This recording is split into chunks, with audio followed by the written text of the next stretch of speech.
Hello, good evening, and welcome. You're through to the Inview. The Inview's on every Sunday, 7 o'clock till whenever, really. Normally about 9:30, can be 9:45. My God, isn't it hot? It is so hot today, it's unbelievable.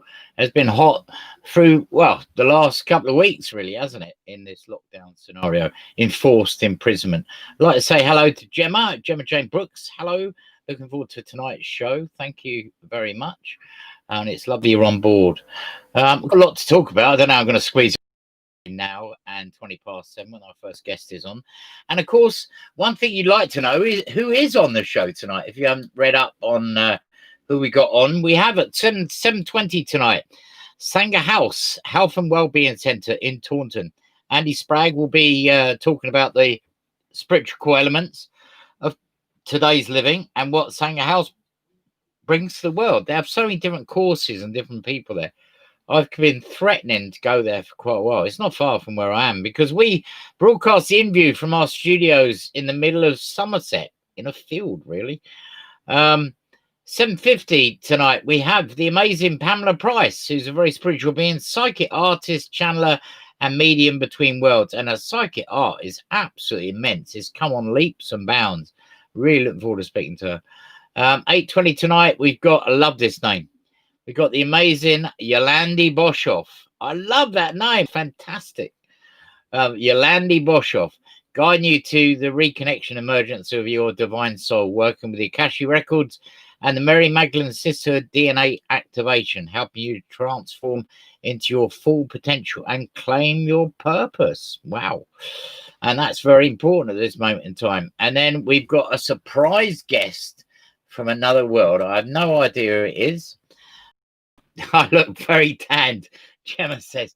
Well, I am a bit tanned. Not that I've been laying in the sun. I don't really get time to lay in the sun, but yes, I've seemed to have a bit of a tan, and yeah, I don't know why. It's yeah. What can I say? So where do we start with news of the week? Well, you know, I don't want to bang on about the coronavirus because I think we're all getting sick to death of it, to be honest. But I do feel so many lies have been told to us, and nobody really knows what they're meant to be doing at all. And, you know, yes, tomorrow the kids go back to school, and apparently some people go back to work tomorrow. I mean, a lot of us have been working our way through it in lots of ways. But, you know, one of the important things is the lies we've been told. And, you know, the man has not got out of the headlines for 9 days in a row now. I'm talking about the Dominic case. So Dominic, as you know, traveled all the way up, the special advisor to Boris, and went to Banbury Castle. And he also couldn't cope and thought, well, I'm going to take my child and my very sick wife, and I'm not feeling very well, and when I get up there, I'm going to test my eyesight. I mean, look, I'm sorry, but I'm quite an intelligent person. I think it's all a load of crap, to be honest. Absolute bullshit. That's what's coming out at number 10. Yes, as Gemma says, Mr. Demonic Cunning. Yes, he's got a cunning plan up his arm, hasn't he? We'll probably talk about it a bit later. I don't really want to dwell on it. One thing I will say, I think it was about a month and a half, maybe 2 months ago on this show, I brought Dominic Cummings and what a disgraceful debacle, scum of the earth man he is, which I don't know why, but it came up on the show and I spoke about him. And here he is, his political career in tatters. And basically, he needs to go. Get rid of him, Boris. Unfortunately, get rid of yourself as well. And if you can't, get a one-way ticket to Brussels and get in The Hague and put you all yourselves on trial for the terrible, terrible, terrible things you've done over this particular pandemic, as I would say. I want to play something to you. I've got a couple of things to play to you. The first one is a very interesting one. I just want you to listen to this because it's very, very interesting. Here we go. It's coming up right now. The gate. The crest has gone. You're going closer. You can see that the windows are all boarded up from the inside or covered or something. But it's the first time that has ever happened. And the guys guarding the palace aren't the Royal Guards. They are Gurkhas. The Gurkhas guarding the palace. Interesting.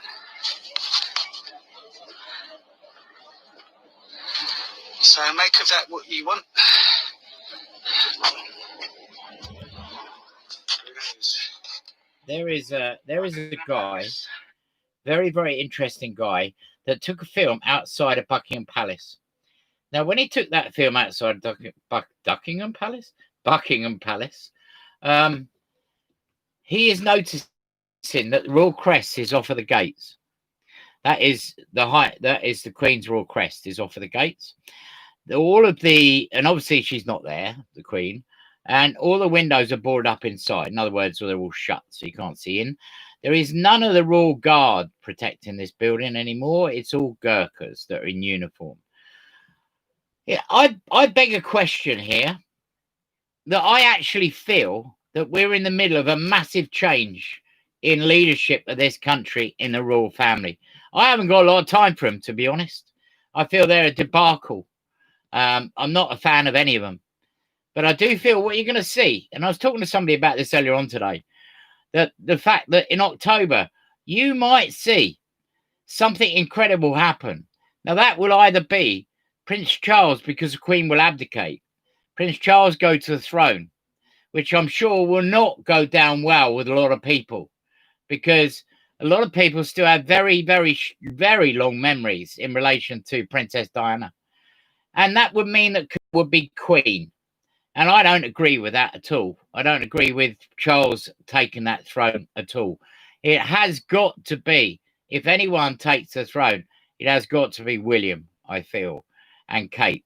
And William and Kate are in the press this week, actually, because they're not copying Meghan and Harry, but Kate is taking the Tatler to court over certain things that have been written about. So slightly different news to what we normally have, because we always talk about coronavirus. Well, I don't want to talk about coronavirus tonight, particularly because we're all bored of it. The sun is shining. Yes. And I've covered a lot of fashion weeks. This is the first. And I want to play this as well, because this guy fascinates me. And I want you to just get your head around what this person's talking about. I'm talking about Jim Carrey, right? Who was interviewed. And he speaks about the truth about our fake society. Now, a lot of people think, remember that Jim Carrey was in all sorts of famous, including The Mask and all sorts of famous films.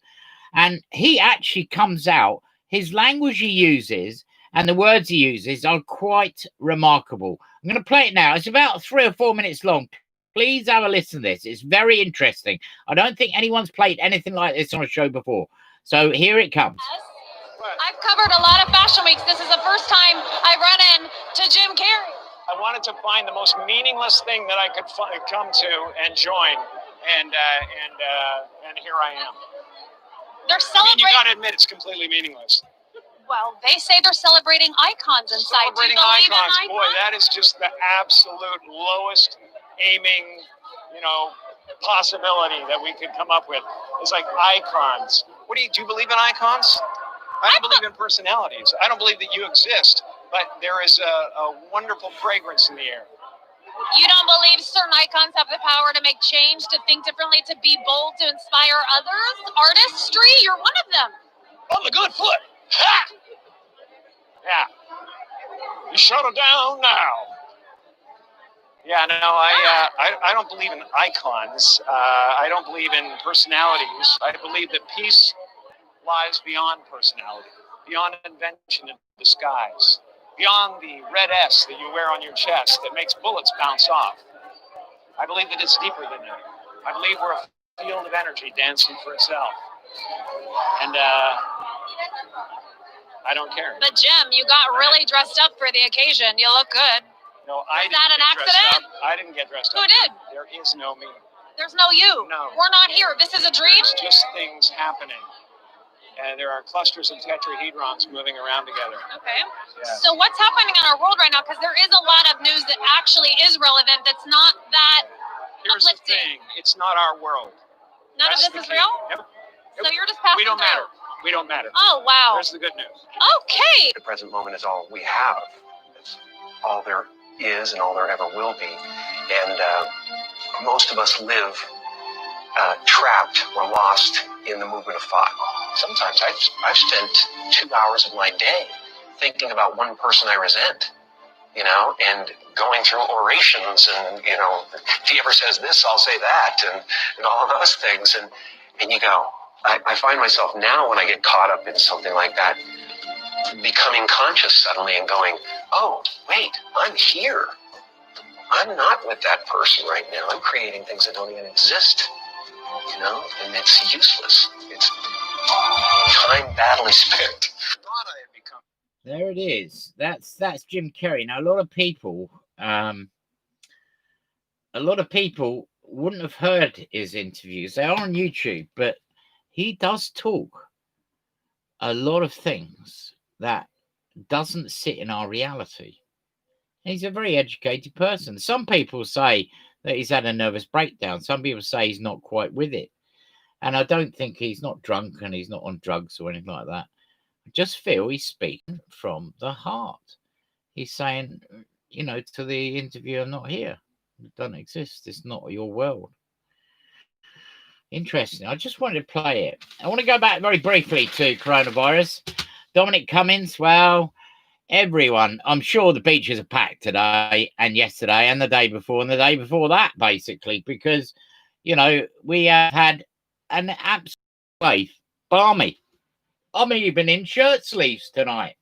And it's warm in the studios of the Inview. We have got Boris Johnson's own sister, who isn't playing by his rules anymore, staying overnight at a London residence and enjoying a spot of tennis. Radio host Rachel is caught in more controversy for the embattled Prime Minister splitting her time between her family farm and capital. She has made no secret of the fact she is isolating in Somerset with essential journeys to a job in London as a presenter on LBC, but she hasn't mentioned that her work trips have included overnight stays at a Notting Hill residence. What about that? So it's not just Dominic Cummings, is it? They're all at it, basically. And also, the lady that supposedly Boris didn't have any extramarital affair. He was giving her money and all sorts, but she lived in a flat in London. This is before, obviously, he's married now. And she had a pole dancing pole in her flat. This is when she had a very special relationship. I'm talking about the lady Jennifer Akuri. She had a special relationship with Mr. Johnson, who regularly visited her in her flat in Shoreditch, East London, which had a dancing pole. She went on 3 foreign trade trips led by Mr. Johnson when he was London mayor between 2008 and 2016, and her business received $126,000 in public money. He's actually going to be hauled over the coals for that. I'm not reading that story because that's about COVID. I want to get away from COVID, really. This story might make you not that one, this one. This story might make you think. I can tell you if I've got the right story in my hand. Yes, yes. What about this? Barnard Castle, where Mr. Cummings went. And how long ago was that? It wasn't 9 days ago. He was talking about it. Still lying through his teeth, by the way. Still needs horse whipping through the streets of London and booting as far away from London as possible. Barnard Castle has received a huge tourism boost because Dominic Cummings' controversial visit during lockdown. Hotels.com has seen 160% rise in online searches for the pretty County Durham town. Would-be visitors are looking for short stays, and the surge in interest began on May the 22nd when it emerged that the PM's advisor drove 30 miles there from Durham to test his eyes. Now, bearing in mind, when he tested his eyes, he had a child in the car. I'm sorry, if you believe all that, you're mad. because it's absolute hogwash. I just want to briefly talk about the terrible, absolutely shocking behaviour of the American police. Not all of them, but certainly one, if not three of them, where this poor man, George Floyd, died with a knee across his throat. I've never watched anything like it. We're living in the 21st century. The police are there to protect. It doesn't seem like they are. Now, there's riots going on all across America for this. This is strike an absolute blow for any bridge building between races or cultures. And even tonight, I see on Facebook Live, there is a big demonstration going on in London in relation to George Floyd. Now, my heart goes out to him. What a terrible thing he had to go through, his family and everyone. Gemma says, surely admitting he was testing his eyesight when driving would break the highway code and invalidate insurance. Of course it would. And, you know, the amazing thing is, the absolutely incredible thing is that you had other ministers wheeled out to bolster up Dominic Cummings' story. And, you know, they're all there, a lot of them saying, yeah, well, I often go out and drive a car to test my eyesight. Who drives a car to test your eyesight? It's mental. It's madness. You shouldn't be in a car if you've got a problem with your eyes. General says it's like that, like from Animal Farm, where we all created equal, some more equal than others. You're absolutely right there. This is a story in the news. Foul-mouthed parrot gives Donald Trump the bird when he sees him on TV. Some might say he looks a bit like the US president, but the cheeky pet calls him a expletive ER. Weary owner, Marie, 51, says a red-tailed Congo parrot, Lucky Angel, loves to turn the air blue. He's sport rotten. I put on the Sky News at lunchtime, or he kicks up a fuss. As soon as he sees Trump, he squawks and insults him and loves calling him a expletive ER.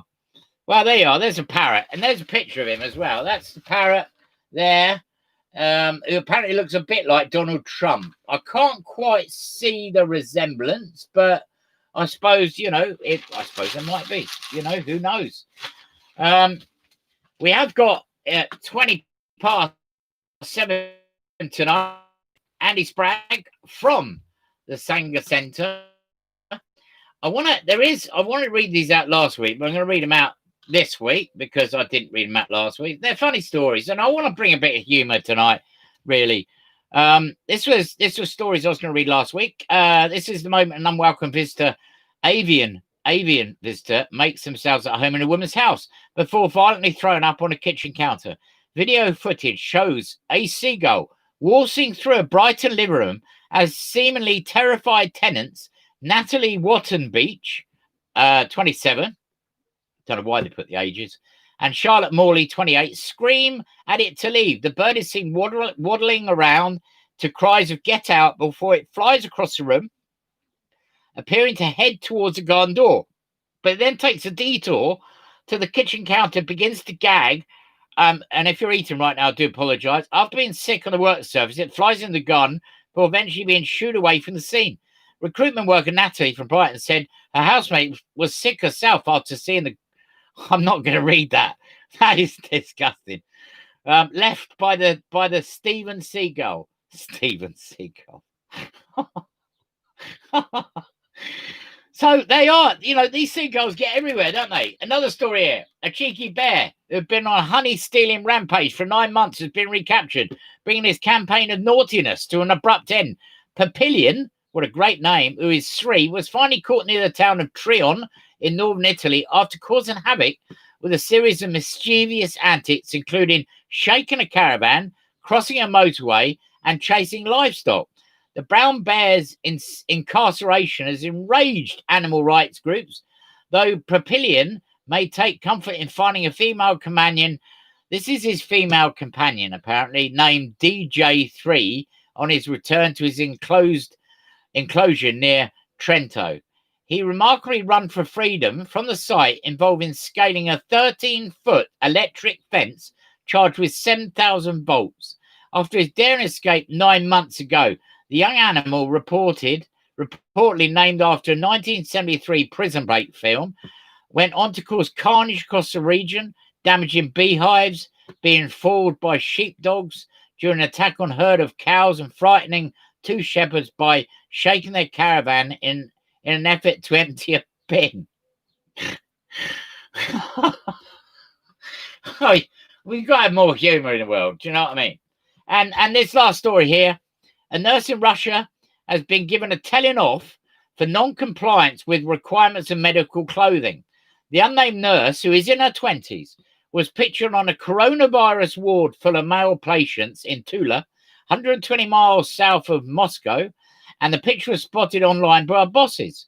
She was called in for a meeting where she said that it was too hot to wear a normal uniform underneath the see-through plastic PPE she had been given. She also said that she didn't realise how transparent the PPE was. The regional health minister said the disciplinary sanction was applied to the nurse of the infectious diseases department. So she was wandering around in her PPE and her underwear, basically, and she got reprimanded for that. That's my last bit on sorts as well. But what do we got? Gemma says Winnie the Pooh. Jason McCusbro's joined us. Hello, Jace. And Debbie Johnson has joined us as well. And good evening to you. And yes, I actually looking at myself here. Not that I often look at myself. I do look a bit tan, actually, to be honest.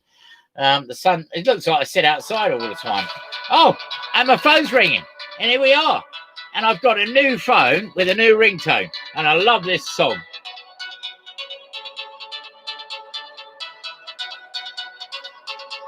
I can't play it all, unfortunately, because we must speak to Andy Spragg. But that's my new ringtone on my new phone. And that's been a nightmare this week as well.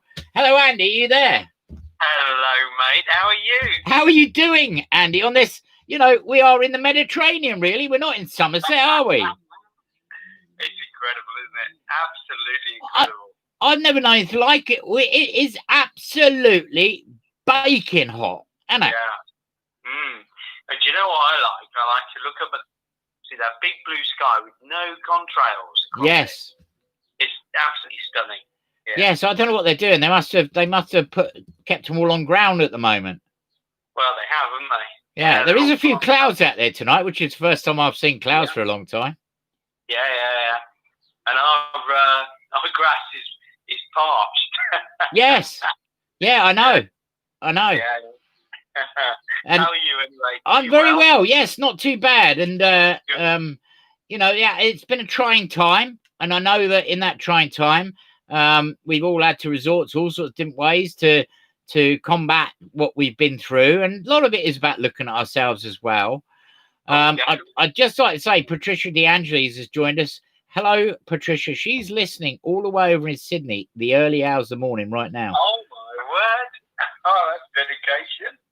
And Hello, Patricia. it is. And she's been on the show before. She's a lovely lady. Gemma Jane Brooks, who's listening, said when lockdown is lifted, it'll start raining again. Isn't it interesting that when this year started, and that's 6 months ago tomorrow, unbelievable, isn't it? Yeah. Half a year's gone. That's right. We had January, February, and pretty much most of March where it rained. It was miserable. It was cold. It was almost snowing at times. Go into lockdown and the sun comes out. I know. It's just like a bank holiday, and rather a long one. Yeah, rather long. It's interesting though, isn't it? Because particularly in the line of work you're in, well, all of us are in, but in the line of work you're in, which obviously at Sanger House, you offer loads of different treatments from yoga, meditation, all manner of different things, and you've had to broaden your horizons in relation to actually connecting to the people. So you have done what a lot of people have done, or some have, not everyone, in relation to actually putting it online because people can't go there. Yeah, it's been an experience actually, Clint, to be honest, because the original premise of the house was that we were going to stay away from online activities. Yeah. Because actually a key part of what we do is about connection. It's about connecting with people and the world around us. Yeah. So, these modern business best practices we shunned actually in the Sangha House, and we said we will not have, for example, online booking. Yeah. We deliberately went old school. Yeah. And we said we're not going to have that. We want people to ring us up to make their bookings, or at work to email us. And it's certainly paid off for us because we've built a great connection with our customer base. They're lovely people, and we've got to know them because of that, because they don't just book their classes, they tell us about their lives. Yeah, absolutely. You become part of their family. Yes, exactly. So this whole lockdown experience has been a real turnaround for us. We've had no choice, obviously. We've had to do it, and we had to do it really quick. I noticed that, and that must have been a very difficult decision. Then you've got to put it all together. Then you've got to get it out there so that actually people can understand what you're doing. And I know your advertisement campaign's been absolutely brilliant, Facebook and everywhere else, in relation to getting people to connect to what you're doing. Yeah, it's. Obviously, we'd made some plans because in the lead up to the 23rd of March, we were getting kind of signals of what was going to happen. Obviously, it was pretty obvious, but we had to take the kind of online business live within 2 hours. Wow. Yeah, because we thought, we've got another week, we can gradually roll into it. But then Boris stood up and said, "That's it, you're all locked down." Yeah. Nice chap, isn't he? And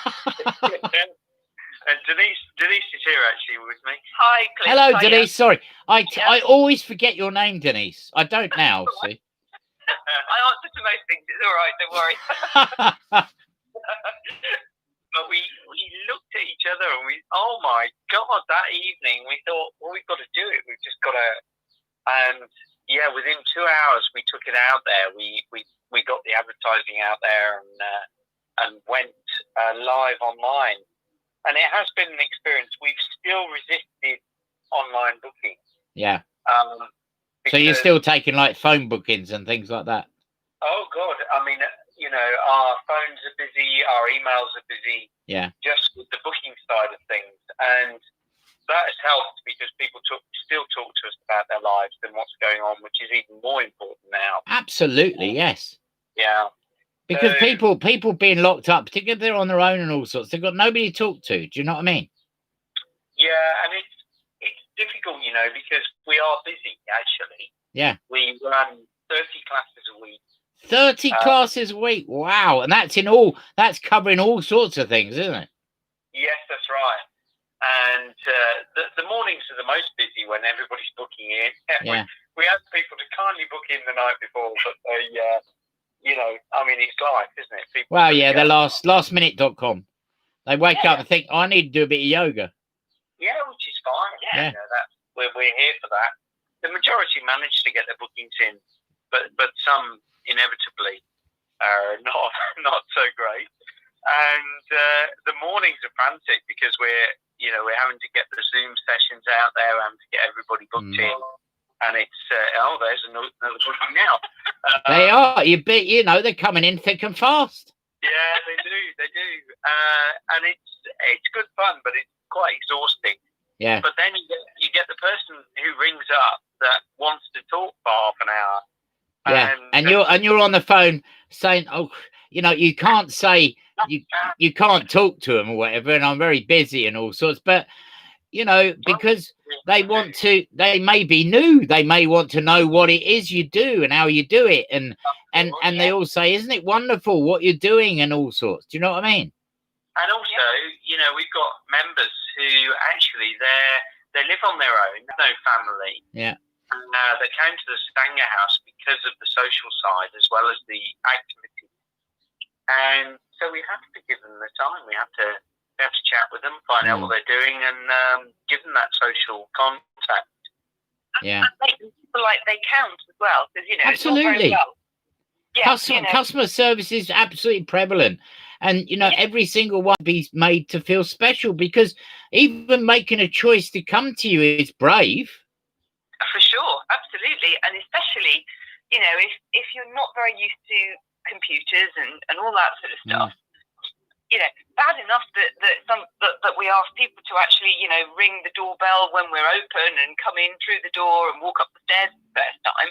Yeah. But actually, if you're doing that for the first time and you're having to do it on the computer, it is really scary for people. It is. So, a lot of people don't know anything about computers. Do you know what I mean? No. They're not interested. They're not interested in the techie side of things. No. So, that's been quite a challenge for some people. But I have to say, we've got one particular lady who has done amazingly well. She used to, she would ring us or book from week to week when she came into the class. If she needed to change her booking, she was okay on WhatsApp or Facebook, so that was fine. But that sort of platform doesn't really work with Zoom and things like that. No. We've had to kind of really teach her and nurse her through it. But now she's got the hang of it. She was like, "Oh, this is incredible! I've learned something during lockdown." Yeah. And what's also can I just say, Patricia DeAngelis, who's listening in Sydney, it's about 4:30 in the morning there right now. She said, "Wow, 2 hours. That's great effort." Thank you. Yeah, thank you. And she says it's very cold over there right now. Cold? Oh yes, of course, it's winter over there, isn't it? Yeah. Yeah, Patricia, have you got a jumper on? I'm sure she has. I'm sure she's got a onesie, a jumper, and a coat, and a hot water bottle. Good. What you need, and some mugs. It's not like that over here, though, is it? It's cooking, isn't it? No. It's also been interesting watching the difference in behaviour, because at the start we had a real influx, and the impression was that people were going into the lockdown with a sense of, right, I'm going to see this as an opportunity. I'm going to use it. I'm going to be mindful. I'm going to do my exercise. And it was. Yeah. And about 6 weeks in, we saw that wane, which is typical. If you think about your New Year's resolutions, typical 6 weeks after New Year, they start waning. And the same happened with lockdown. But what we're now seeing is a real resurgence, because I think people have gone through that. They've gone through a period of, I'm feeling fed up now. And don't you think people are right now absolutely sick to death of hearing about it, and sick to death of thinking about it? All they want to do is they want to get out of their rabbit hutches and go out and do things.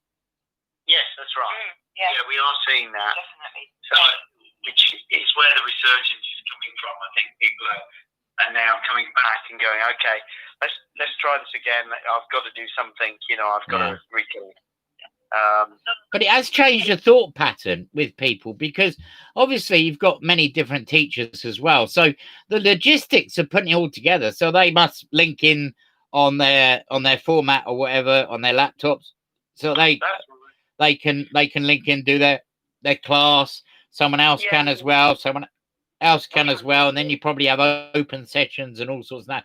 That's logistically a nightmare. And then on top of that, what you've also got to do, you've got to watch Facebook, Instagram, WhatsApp, Twitter, your website, and obviously your emails. I mean, that's a job in itself as well, isn't it?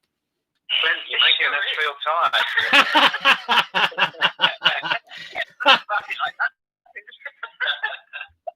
I know what it's like, and it's just me. And it is a nightmare. It is a nightmare. But you get into a logistical routine with it, a structure, I suppose, really, don't you? You do.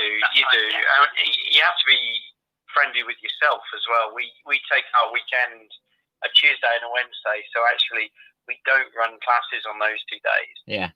And we religiously take our weekends. Brilliant. So we only check in a couple of times a day into the emails and stuff, and we rest and we do the garden and stuff like that. You got to. I noticed that. I've seen you on Facebook. Your garden looks amazing. Yeah, we got just about everything growing. Yeah, I went a bit mad, in fairness, I did. Well, it's Yeah, cracking.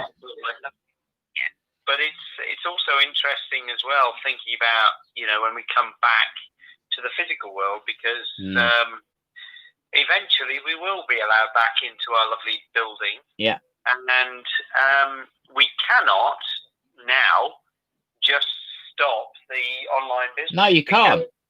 No. We've inherited, oh gosh, about 50 new people. Yeah. Because they're family and friends of existing customers who've started subscribing through the online channels. Yeah. And we've got customers as far away as California. Wow. And all over the UK. You might have one in Sydney here with Patricia DeAngelis.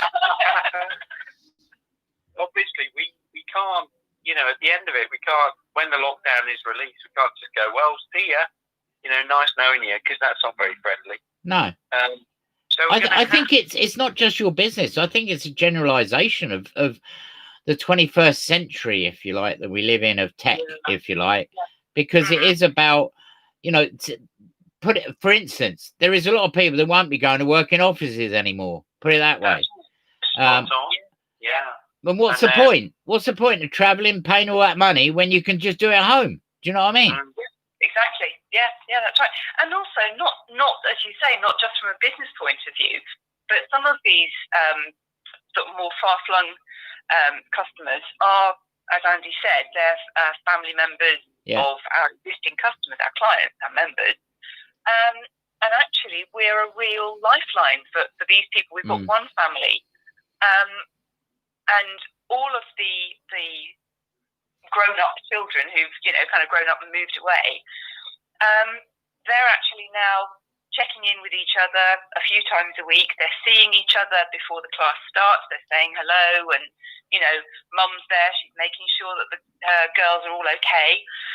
And afterwards, we heard last week that they're just having, you know, after they've logged off our session, they're having a family Zoom session themselves, and they're talking about the class and how they're doing and all that stuff. So, I mean, this is the real one of our quadrants of holistic health, the social health. And, you know, we would be doing them a real disservice, actually, if we locked all that down afterwards. You can't, because I think that what you've opened is an expansion stream. In other words, you've got the trunk, which is your business, Sanger House. Yeah. And because of what you've gone through, it you know, you've had to adapt and change with the climate and the environment, if you like. And I feel that, you know, this is a whole new portion to your business that didn't exist before. Do you know what I mean? Yeah, totally. Yeah. Which is okay, but it is only the two of us. You know, and Helen, our receptionist as well, who's she's well, I'm not far away. I'll come down and work for you a couple of days a week. I think, to be honest, we're going to have to look at this very seriously and recruit, because we, you know, it was difficult enough when in the Sanger House itself to get our arms around it. And this is now taking all of our time, so it's pretty clear. And that is on top of you doing classes yourselves. Yes, that's right. Yeah. You know, and you know, I mean, it's very difficult when you work with someone in business that you live with and have a relationship with as well, because it's that you've got to have that cut-off point, like you go and do the gardening or something like that, haven't you? Because it can come into it can cause sometimes a pressure or stress, can't it? It can do. Yeah. I mean, we're very lucky, actually, that the two of us have the same way. You two are lovely. I mean, I can't imagine you ever have a bad word to say about each other. It's all love in your house. But I mean, we always count our fortunes with that one, because there are many couples that do work in different sectors, and, you know, suddenly they're perhaps brought into an environment where they're not used to, and it's changed the dynamics of the layers of that relationship as well, which almost peels back the soul that just as sometimes a negative effect with people that never see each other, that's had to spend time with each other for so long, and maybe one of them, maybe the wife or the partner there was somebody that's quite spiritual but didn't have the time, and then thought, I'm going to go to Sanger House, do something online, and then all of a sudden, after coming to you a couple of times, they're building their confidence, their self-esteem, and all of a sudden they start thinking, what am I doing with him? Do you know what I mean? Well, it can happen. Yeah. That's not I mean, negative. That's a reality, you know. It's not, isn't it? Yeah. We coach people on spirituality and on connection. Yeah. But obviously, the net effect of that is you can discover, and your partner can discover a different side of you, and it can change. Yeah. Yeah. The only thing guaranteed is change, and people fight it all the time. But every day in every way, we go through change. We go through death and rebirth constantly. Yeah, that's right. Yes, I mean, even down to the sort of a cellular level when you're breathing. Yeah. You know, the air that you take in and you take out again, it's not the same air. No, it's not. You know, so even on that tiny micro level, it's really interesting. Actually, we've got a course going on at the moment. It's obviously by Zoom, and I've just actually been on it before coming on with you, and it's about journaling. So basically, keeping a diary. Yeah. And it's about cultivating the change in you. And it's a really interesting thing, actually, that once you get your head around, actually, it's all change all the time. Yeah. Actually, it can be a really good and really positive thing, but you do have to do it kindly to yourself, kindly to the people that you live with, your partner. But actually, it can be something that you can embrace and not be scared of. And I think that's another big takeaway. Fear, of course, which is widespread and installed in fear porn that's shown everywhere with this coronavirus, where people are almost scared to come outside. Do you know what I mean? So you will, I think, even when you open, which is a little way off probably, you're going to notice that people are going to be gingerly starting to come back, but they're going to be very, very wary. Do you know what I mean? Absolutely. They will. Yeah, that's right. Yes, I mean, if people are coming to us to help them heal from things, of course they're going to be nervous and worried, you know, and it's our job. We've now started to sort of put together a bit of a plan about how are we going to do it, what are the actual logistics. You know, my massage therapist, I'm still a little bit unsure how we're going to do that, because I'm not quite sure how you manage to massage someone at social distance. Social 2 meters, yeah. Yeah, that's right. Maybe sort of, you know, hit them with a mop or something like that. I don't know. But anyway, you know, in seriousness, with the PPE and, you know, it, sort of time lags between the appointments so we can clean and disinfect properly and all that stuff. So we're working on that. But yeah, people are going to have to learn to trust us. Yes, and I think that's a big buzzword, really, to be honest, because my own opinion, I mean, obviously, I think that this is a massive, huge con we're going through in lots of ways. There are enormous, I would say, pandemics every year in the world in relation to flu. Thousands and thousands, hundreds of thousands of people die, which is a great shame, and it's very, very sad. But it is about the cycle of life that we're on, and when that time comes to an end, we move into another sector. Do you know what I mean?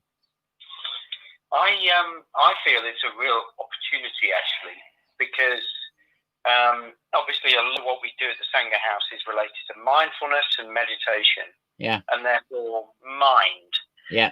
And all of our fears, all of our challenges, all of our suffering arises because of mind. Yeah. And we're constantly coaching our people to actually pay attention to what's causing them suffering, you know, the tension in their lives. To meditate, actually. You know, take for example, something simple like judging and judgment, which there's a lot of at the moment. No, there is, yes. You know, you can feel that arising in your own mind and look at that and go, hang on a minute, I'm making a judgment here. Is that wholesome? Is that helping? Is it helping me? And is it helping the world at large and the people I'm judging? Yeah. So actually, there's a positive aspect to all of this. No, there is always a positive aspect, and but you know, in delving into a lot of people would say I'm a bit of a conspirator. I don't like that word. I just like the truth, really. And if people lie, then it's my duty to come on and tell people are lying, and then they take it away and do what they like with it. I'd like to say that Patricia says she has got loads of clothes on and she's going to sign up for classes to keep warm. That's what she's saying. Matthew John has joined us, who's been on the show a few times himself. He's a lovely guy. He says, bring back the common sense. This is only the beginning and was a drill to find out how easy it was to control the matter with fear. He says, I think this integration with technology is a dangerous path. It's called I can't even say that word. Trans-shamanism, a merger, Ofan and machine. He says, lose fear and remember more people have committed suicide since January than have died of CV. We could focus on a number of things people die of. And he says, please wake up from the mind control. Your governments are lying to you and always will do. It's knowledge that separates us. And to a degree, I understand what he's talking about because it is true. But a lot of people, unfortunately, that would go over their head. Do you know what I mean? Because the reason for understanding yourself, there's two things you need. I'm not telling you how to suck eggs by any means, Andy or Denise. You two are very knowledgeable people. But there's two things you have to do in this world. You have to like yourself. You have to love yourself. You have to look at yourself. You have to open your self-belief. And you have to believe in the magic you carry. Now, you do all those things. Life becomes something that doesn't run you run it. The Buddhist path is a little different. Yeah. I do realise that, but that the Buddha taught that actually our minds do basically two things, and they're doing it all the time. They're either perceiving or they're creating. Yeah. That's what our minds do. And, you know, we perceive through our five senses and then we take those sensations in and we embellish. And we embellish, we create. And actually, what the Buddha taught was that the one thing that's stopping us from seeing the world exactly as it is that embellishment. It's the creation. Yeah. And that creation comes out of our own internal mental habits. And those can be triggered by, you know, our deeply held religious beliefs, our prejudices, which we all have. These things are not evil. You know, the fact that we do this as human beings, it's not evil. We've evolved to do it. We're all completely unique individual soul beings that are here, particularly here at this time, because we're all here for this purpose of what we're in. And, you know, the one thing we fear in our lives is chaos. We naturally like order as human beings. We like a standard life. We like things that we don't think are going to harm us, and therefore we have a natural fear of chaos. Well, I like tidy house, I have to say. And one of the moments is a massive period of change and a massive period of chaos, potential chaos. And part of that actually is new technology. So I think we have to be very careful that we don't just bash the technology. No, I understand that. I can that was a person's opinion, Matthew John, on there. To a degree, there's an element of truth in it. But you know, the one thing we can't get away from is to refine it, if you like. Technology has its place, I feel, because I wouldn't be able to do the show. Do you know what I mean? You wouldn't be able to talk to me, and all these people wouldn't be able to listen. You know what I mean? So it does have its place. And it is a place where you can get information out quite quick, but there's information overload sometimes, and then people get confused. One thing in this world, because I've been to many Buddhist monasteries, and I find them amazingly. I'm not a Buddhist myself. I'm a shaman, but I cross over all barriers, and you go and I sit in Buddhist monasteries, and it's the most amazing place to go and sit. Immense things happen in mindfulness, in visualization, everything else. But you know, the core essence, forget about any religion, any belief. the one essence that we're all connected to is the essence of nature. That's what we are with ourselves here in these bodies. Absolutely. And what you're talking about with the mind, I completely agree. But there is a battle between brain and mind. So there's the three-dimensional body, three-dimensional brain, and the multi-dimensional layer of the mind, and the multi-dimensional layer of the soul. There's a Zen. Do you know what a Zen koan is? Yeah. An unanswerable question. Yeah. I mean, there's some classic ones out there. Things like if a tree falls in the forest and there's nobody there to hear it, does it make a sound? And Zen koans are designed to not to have answers. They're designed to try to reach an answer through experience rather than academic thinking. Yeah. And the one koan that I always use in my personal practice that I come back to time and again is, what is it like behind my mind? Yeah. So in meditation, you try and get in touch with that. And by mind there, we mean all the mental objects that flow through it. In other words, the memory. The recycling, the regurgitating and everything. Yeah. That's right.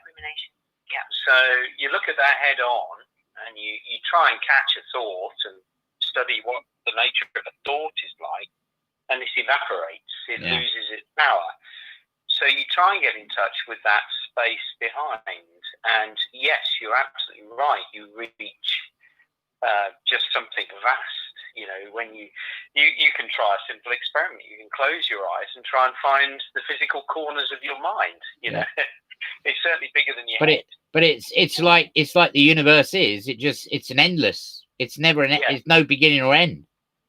Yeah. So we can all, you know, sitting here in our living rooms or wherever, get in touch with that vastness, that layer, which is a beautiful thing. And definitely our minds are not our brains, but mind is part of nature. You're absolutely right. It's a natural thing, a beautiful thing. And nature is so complex and so massive that you know, I do believe that there is other sources in relation to what we sit in all this, what we've gone through. But it is about realigning, rejigging, and recalibrating, basically, the world we sit on, basically, as well.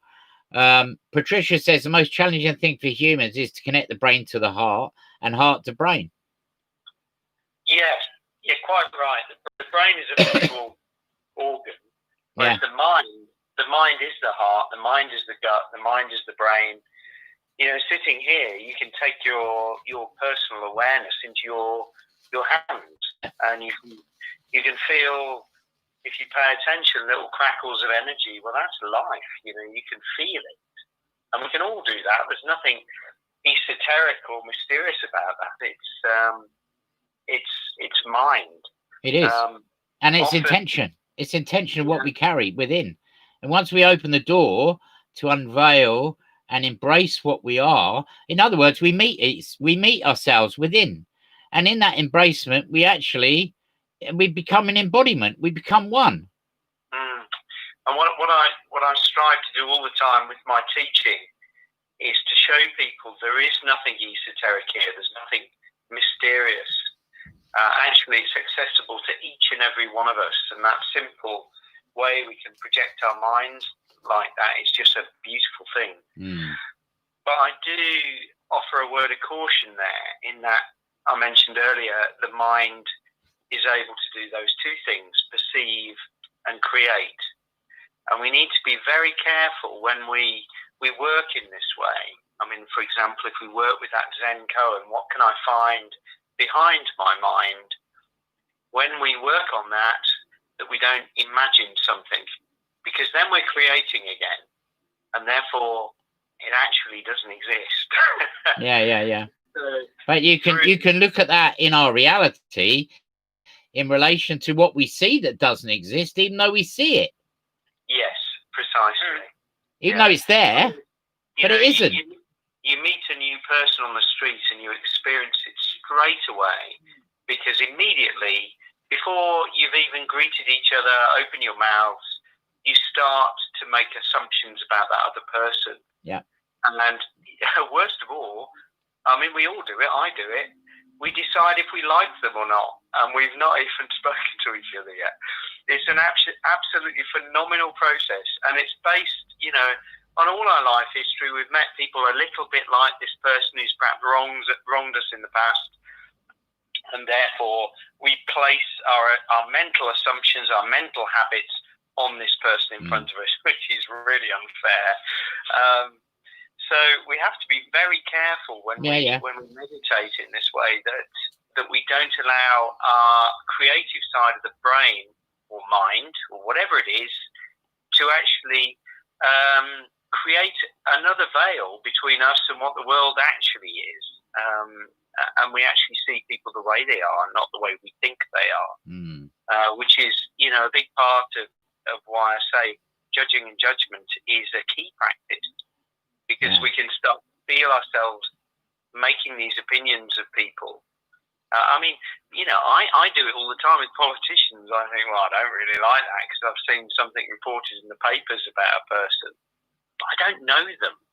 I don't know this person. So I find myself being very careful with my judgments. Yeah. I understand what you're saying. I completely understand what you're saying.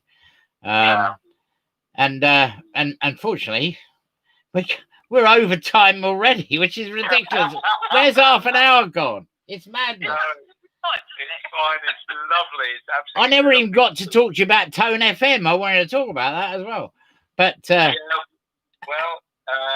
won't talk about that now because it's kicking off at 8 o'clock. And I know you're going to be on it. You're going to be on it in a minute. I am. Yes. Yes. Brilliant. I run a meditation show 8 o'clock on Sunday, Tuesdays and Thursdays. Yeah. On Tone FM. There we go. Brilliant. And if people want to connect to you, where do they go? Just about anywhere, I would imagine. Yeah, I mean, we're not difficult. We're very easy to find. Just Google The Sangha House. And Sangha is spelled Sangha. It actually means a group of friends. So search for The Sangha House and you'll find us. Yeah. Brilliant. I mean, as always, both of you, Andy and Denise, you've been absolutely amazing. I love having you on. You really talk a lot of sense. Very interesting. It's always about bringing different perceptions, different understandings. And, you know, I haven't done, obviously, because it's been locked down. But when you open and we can wander about again as free people, then I will come and walk through your doors. And I will have that cup of tea. And I look forward to, hopefully, meeting up with you at a big event later on this year. Maybe, possibly, whatever, if it's going to happen or not, I don't know. Yeah, I hope so. We will see. All right. Yeah. Thanks for inviting us on. No, it's fantastic to speak to you. And it's, you know, there needs to be this medium open for people to come on, to express their view, whatever it may be, and to talk about what they do that in our reality doesn't exist. Do you know what I mean? Yes, sure. Yeah. All right. Well, thank you very much. Take care of yourself. Stay well. And we will speak soon. Okay then. And Patricia, keep that jumper on. Yes. Thank you. Thank you very much. Thanks. Wow. There you are. Whew. That's Denise and Andy Spragg from the Sangha House in Taunton. They do just about everything you can possibly imagine, from meditation, yoga, all manner of different things they do. And you can look at them on their website, and obviously get contact with them by Facebook or WhatsApp or wherever. Basically, lovely people, really lovely people. Matthew John, welcome along, Matthew. He says we should also not ignore the truth. Our perception of truth doesn't change the truth. It's absolute. It's the same as the law. Divine law is absolute. And why do you think we're not taught any law at school? I totally agree. I don't. That there are basic things we need to learn at school. We need to learn law.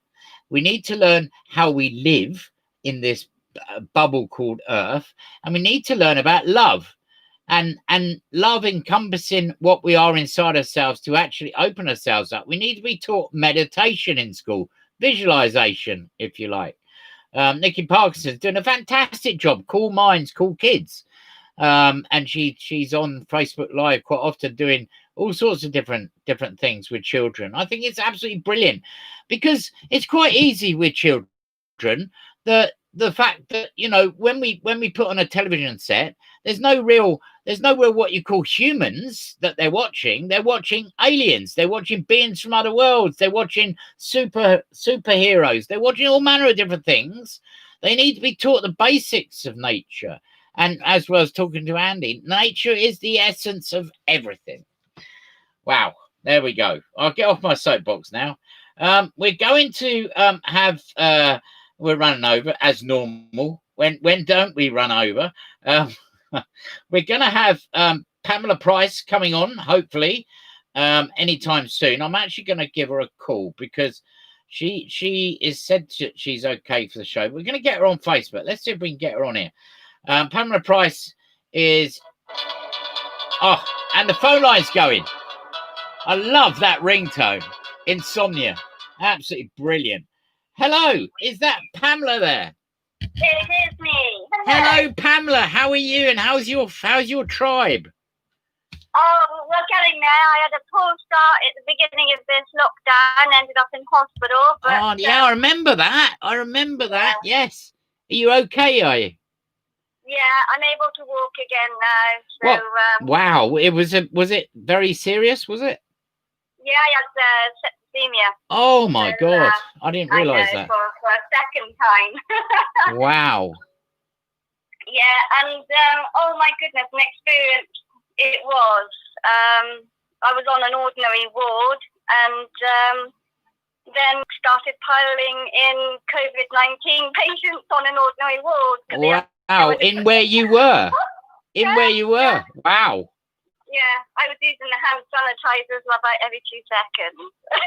Some of them had mild symptoms. I mean, they were still incredibly ill, walk or anything.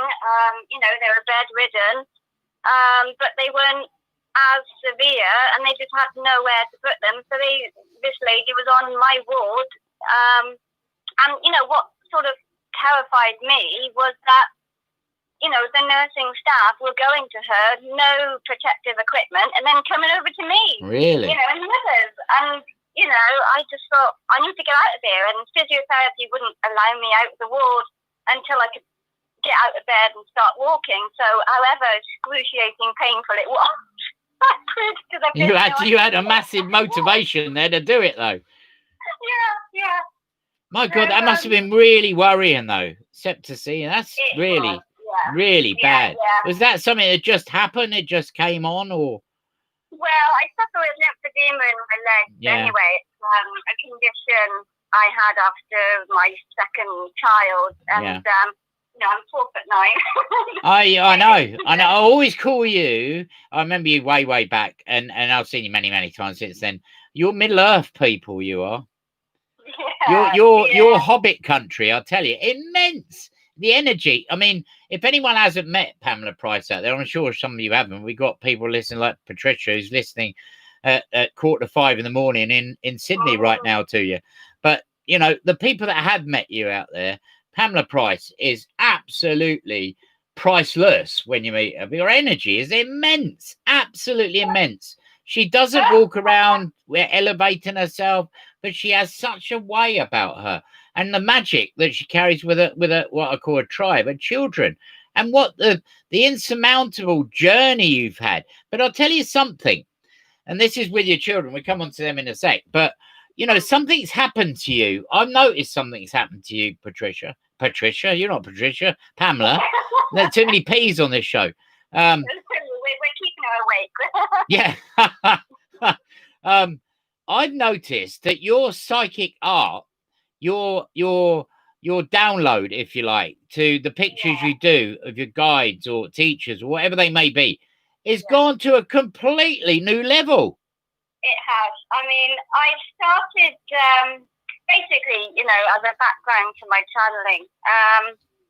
It started off with automatic writing, and that came on from reading a book about automatic writing and spurred me on to sort of like have a go. And all of a sudden, out of the blue, the pen was being led in my hand, and I wrote just one sentence. And funny enough, it was in complete old English. Wow. And it's like, wow, but that definitely wasn't me. I don't write like that. But then, automatic writing went from being able to write just one sentence and then no more to then, moving on into voice or conscious channeling. To now, I can channel just instantly at will, and it just flows for me. But funny enough, because I did the automatic writing, and so I had that energy being directed through me in that way, I guess, I sort of was able to also do the drawing, because it's the same technique. Instead of writing, they're just putting it to drawing, guiding that pencil around the page, if you like. I am hopeless at art. I can't even draw a circle. So, my drawings were just, that was a basic outline picture of a guide. It was incredibly basic at the beginning. I remember that. It was still good. It was still good, mind you. But there's something about what you do, and I don't know whether it's because of what you've been through, which is a change brought out within you, something, a layer's been peeled off, if you like, and a new purpose front here. Because, I mean, a lot of the pictures are in what I would call, I'm not being detrimental in saying this, but they have an avatar sort of look to them, don't they? Yes, it's almost like a little bit like a cartoon character type thing. But that's how my drawing is sort of. But it's brilliant. Absolutely brilliant. Yeah. But I mean, I'm drawing completely different to what I was. Yeah, I mean that was about less than a year, I think, and but I seem to love digital artwork. Particularly. And I'm just every day I just sit there with a pad and pen at night, and I do some. I've got it on my website where I do soul rescue, and every night I'll ask my guide to bring forward a soul that needs some sort of healing or rescuing in some way. Yeah. And just what my guide's telling me is that just allowing that person to be recognised is enough to bring the healing that they need. They just want to be sort of, even if it's for the time that I draw them, it's just giving them that time of respect to them that is enough for them to let go. I mean, I get children, as well as adults. Some haven't crossed over, and where I don't know how it works, but my guide team just go to those places, and sort of obviously communicate with them and say, is this the way that you feel you can receive the healing in order to move forward? And it just works. It just clicks. And I love doing it. And, so I have sort of pictures of soul rescue work on my website. And then I offer a service of actually doing spirit guide drawing for the reading, as a service on my website as well. But, wow. And in amongst all that, you're doing YouTube live channeling as well? Yeah. I have my YouTube channel, and I sort of do a channeled reading each week, and then I do like card reading for the week ahead. And I mean, I grow so much my YouTube channel, and I've had the most beautiful comments from people all over the world who contact me. I'm not surprised. I'm really not. And they just say that it just was the wisdom that they needed at that time, to help them through something that they were going through. So if I can help one person, I'm happy. So absolutely. And that, I mean, looking at obviously in the situation we sit in relation to lockdown, that to a degree we're still in. I mean, I like yourself, I think many people out there have found a growth spurt, have found something within inside themselves that they can connect to, align to, and evolve and grow with. And this is on top of, because obviously you've got 3 children as well, haven't you? Well, they're they're not children. I think one of them is a bit older than a child now, are they? Yeah, well, they're 21. Wow. 17 and 9. Wow. In the kitchen with me, dancing through the cupboard. Yes. And you had a particularly difficult journey not difficult, but it because these had a specialist what I would call a specialist energy, really, didn't they? Yeah, certainly. I mean, all three of my children are, I guess you would call it, labelled as autistic. My eldest one is particularly. But don't you think all of us have got something? We've all got something. Oh, do you know what? I like things done my way sometimes, you know. Yeah. I get bothered if that's put there and it should be there. I think we all do that. So yeah. Yeah, I think we've all got something. But you know, autism is a high sense of real understanding as well, isn't it? They're all different levels of understanding.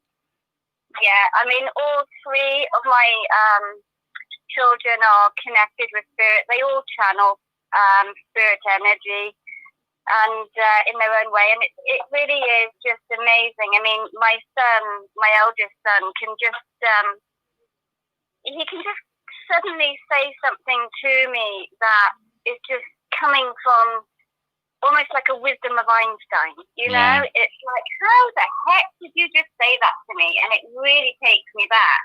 Yeah. And, you know, back, you know, and I'm thinking, wow, you are just operating on a completely different level, aren't you? And, you know, as a mother, I've learned to, yeah, of course I've gone through the tears. You know, I've got, you know, 3 children with autism, you know, and they're all going to need their care, you know.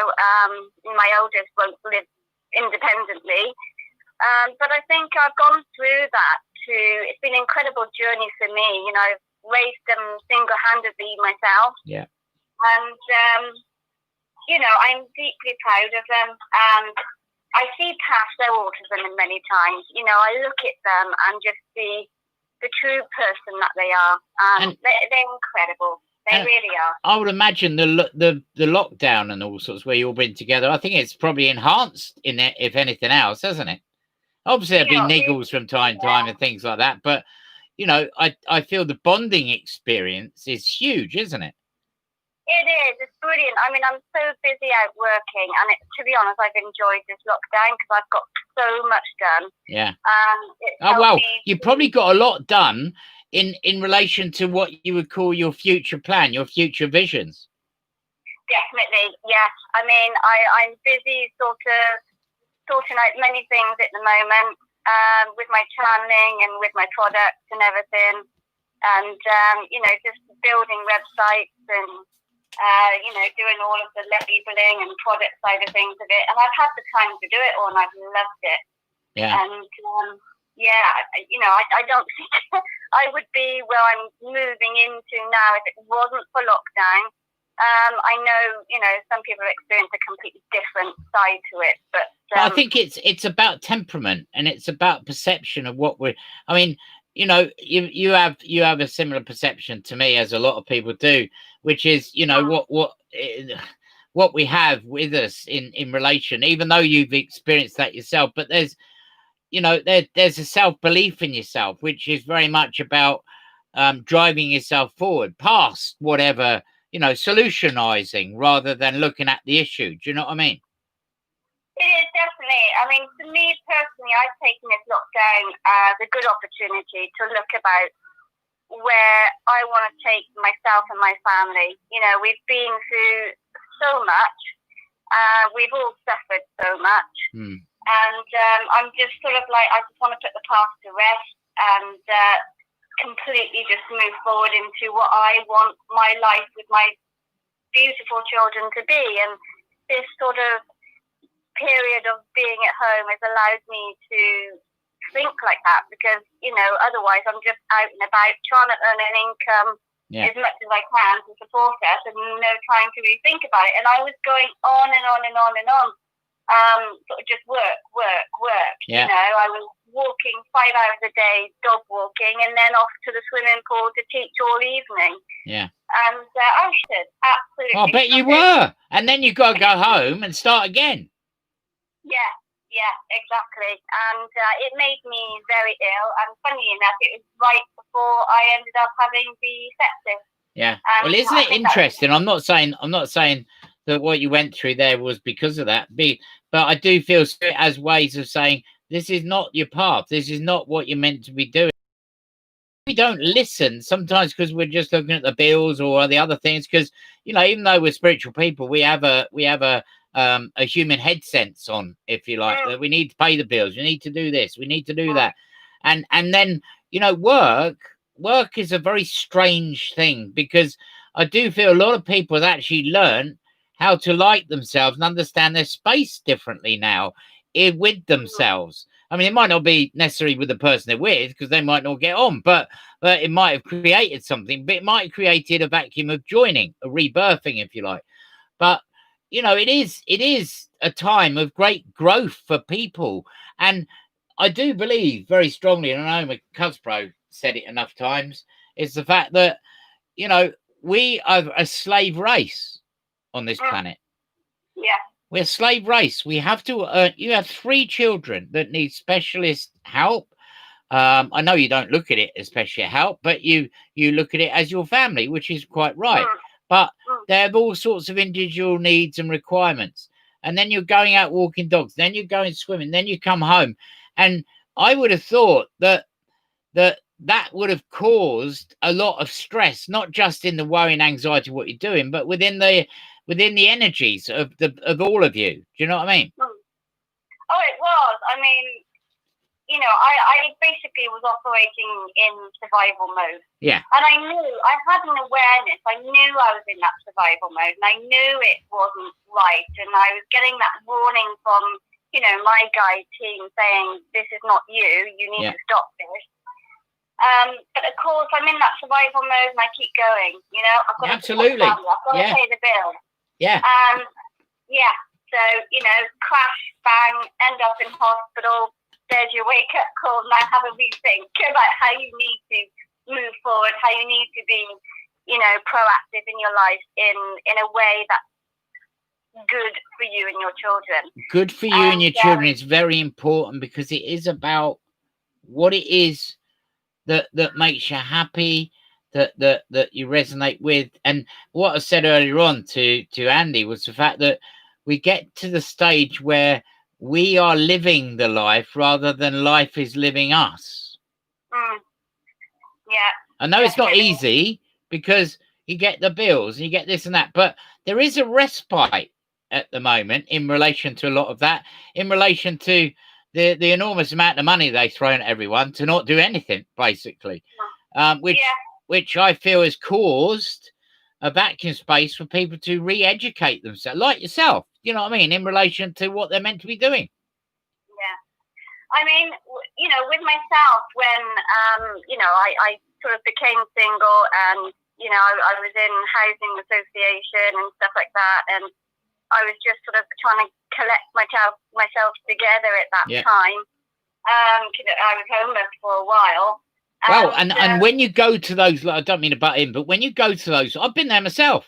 You know, I've been there myself. When you have nothing, when all you've got is a car full of, all I had is a car full of stuff, nothing at all, and no money hardly or anything, and you have to start afresh. And instead of, we can go into self-pity and wallow in that, or we take the illumination that we have inside, knowing, I don't know about you, but I'm sure you had the same thing, that within inside you knew it was going to be okay. Yeah, definitely. Yeah, I mean, it was a heart-wrenching time, and I'll never forget being in the council office and sorting through the benefits at the time, and just the lady behind the counter literally sneered in my face. Yeah, I know. And made me feel just appalling. You know, in my mind, I sat there and sort of thought, I will prove you wrong. Absolutely. I will do something. And I went to online college, got a load of diplomas. Yeah. Sent myself off for teaching swimming, because it's like short hours that I could sort of like go around the children, you know, and built myself up. Yeah. And I think that's what I've been doing. That's what I've been doing. I've sort of like, for me, I wanted to prove to government that I am worthy. Absolutely. Absolutely. I totally agree with you. I totally agree with you, because when you get that woman sneering at you, you suddenly think, hang on a minute, that's not right. You don't know anything about me, and actually, I'm an immense spiritual person. That's not ego, but you are. You know, when I was at school, and I was about 10 years old, a teacher come up to me in class and said, Denya, you're going to be nothing. You're going to have nothing. You're going to be nothing in life. And, you know, that's the best thing he could have done for me, basically. Yeah. And I think it was the best thing that horrid lady could have done to me too. But I mean, it did put me in survival mode all these years to the point that I just wanted to prove my worth. Yeah. And then, you know, it got me into a wrong way of thinking. Why am I trying to prove my worth to them? Yeah. I should be doing it for me. And I think after having that illness, I realised that finally. Yeah. And I'm changing that around now within this lockdown. Brilliant. So, yeah, it's been about 6-year process in building up to this, I think, you know, and definitely. Matthew John said that he's not met you yet, but he's hoping to soon at some point. Matthew John is a lovely guy. He's been on the show many, many times. He's a very, very spiritual guy. I'm sure you're going to bump into him somewhere because obviously, you know, there is a chance that when the dust settles with all this and we can get back out of fairs, we're probably going to bump into you, a few of them. Yeah. He also says, Matthew John says, work is servitude. It's basically slavery. We are all equal and all have an equal share in the earth. Well, we should do, but unfortunately we don't. And I really have felt, how can I put it, the coldness of the other end of society, you know, with the government end and the programming and the fear-mongering. I've been in that. I mean, you know, I'm sure many other I'm coming from a single mother perspective, but, I've been in it and it's nasty. It's so incredibly nasty. You know, it really broke me, but I just continued and wanted to prove them wrong, you know, but then you end up becoming a slave to their means. And I guess in a way that's what they want. That's what they want. They want you to be that. But you're not going to do that anymore. So, you know, well done you. That's fantastic. It really is a way of just reprogramming ourselves, isn't it? Yes. You know, and you know, the keys are belief, self-belief. And you know, it doesn't matter what religion or whatever you believe in, all sorts. The self-belief in you is the key, and nature is the balance of that key as well. Definitely, and that's the journey that I've been on, and I think I probably had to experience it right down at the bottom. Yes, we've all been there, absolutely. Yeah. And I noticed, talking about nature, you all were out in nature not that long ago with pictures on Facebook. That looks a fascinating place. I'm already lining myself up to go there. I'll tell you, it looks interesting. Oh, it's amazing forest. If I'm not out in nature, I feel absolutely horrid. Yeah. And it's my medicine. You know, living in a house in concrete, you know, no, I need to be out in the forest with the kids, building forts and, Absolutely. Yeah. And you have a new website, don't you? I do, during this lockdown. Fantastic. Built a website and... what's the website called? It's radiantearthteaching.co.uk. Brilliant. And if anyone wants to connect with you in any shape or form, it'll be Pamela Price on Facebook and anywhere else that you potentially could be.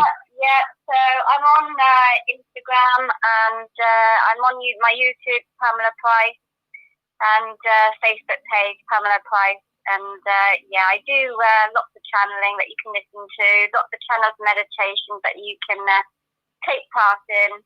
And it's lovely to hear of everyone's experiences. Everyone has a different Absolutely. Absolutely. And I love it. And I always love you coming on this show. It's absolutely fantastic. And I don't know where half an hour's gone, but nearly half an hour. It's mental, isn't it? But, you know, thank you for coming on, and thank you for sharing what you've been through and that as well. And my great love goes out to your children and yourself, obviously. And you know, I wish you every success, because I think that your psychic art is absolutely off the radar, to be honest. And I watch your channelings; they're amazing. You wanna catch up with this lady, I'll tell you. And when you see her, you'll know why. And you know, we will get you back on in a not too distant future again, Pamela. Oh, brilliant! Thank you. It's good to be invited on. It's lovely, and I'm glad you're okay now as well. So that's really good. Yeah, brilliant. All right. Okay, take Well, care. we'll speak soon. Thank you very much. Yeah. Okay, take care. Bye. All right. Bye. Bye. Bye. There it is. This is the new ringtone for the Inview. Insomnia. I absolutely love that track. Absolutely brilliant. It could have only been that, couldn't it? Absolutely brilliant. Hello, is that Yolandi? Yes, it is. Hi, Yolandi, it's fantastic. Do you know what? I love your name, Yolandi Boshoff. What an amazing name that is. Absolutely immense name, I think. That's the South African in me. Yes, absolutely. What does I've probably asked you this before. What does Yolandi mean?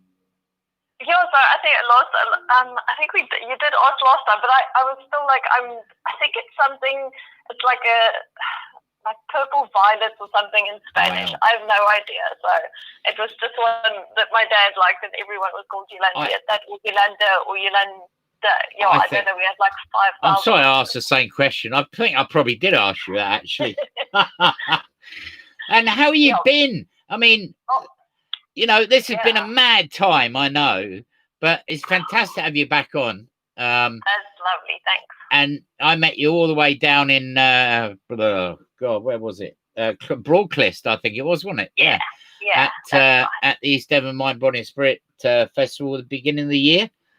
Yeah. And we're sitting next to each other, and it's quite remarkable, energetically wise, what you get. You don't always get it, but if there's connection, you get it. Do you know what I mean? And you know, you're working with some really powerful energies here, and Divine Soul, working with Akashic Records, DNA activations, all manner of different things. And you know, it was a real pleasure to meet you, and it's a real pleasure to have you back on the show and that as well. And I expect you've been very busy in lockdown, I expect, haven't you? Yeah, it's been the most amazing time. I know it's not been for everyone, but I have had it's just, I don't even know like where to start. So many things have changed and shifted, and I just think I feel like my whole life has changed in the last 2 months. So is this like, would you acclimatize it to the peeling of layers of the skins of a snake? Oh man, like how many snakes have I peeled in this last 2 months? I feel like I've literally just like, I think I've like redone myself like, I don't know, like 5 times over. Wow. But you know what? It's like, it's time. It's like, for me, it was like, I was given the gift of time, and I was given the gift of like being able to refocus myself on myself. Yeah. If that makes sense. So I was, you know, because I was in that rat race thing, and you were out the whole time, and you were missioning, and then the universe just said, sorry guys, you have to stay in your little boxes. And so for me, it's been magnificent, because I've just had to look at myself, and it's been an amazing journey. And you've learned a lot, obviously, in that, in relation to yourself, in relation to letting go, releasing, opening up, and all manner of different things, I should imagine. Yes. So I think one of the things for me that shifted is I was very focused on working with the Akashic Records for a very long time. Yeah. And then when I started doing the DNA activations last year, like all of a sudden, I just started like opening up to these it's almost like these new pathways of getting information for people. So it's been like this, like I almost feel like I've had this like new door into the universe. And like when I go into these spaces with my clients, it's just like all this new stuff's coming in. So I was always so focused on just like, this little place that was like my Akashic record, like process, and I just stuck with that. And then all of a sudden it was like all of that started changing. Because I basically surrendered the control that I love so much of like doing things in a specific way. And like when I backed off and I just lay back and went, okay, give it to me, and then all this information started coming through, and I'm just like, this is incredible. So I've been playing for a while with that, and then I just bit the bullet and I started changing my work. And so that's been really fulfilling for me. It's just like focusing more on the channeling side of things, bringing information through for people that helps them on their journey to unlock themselves and get deeper and more connected to them.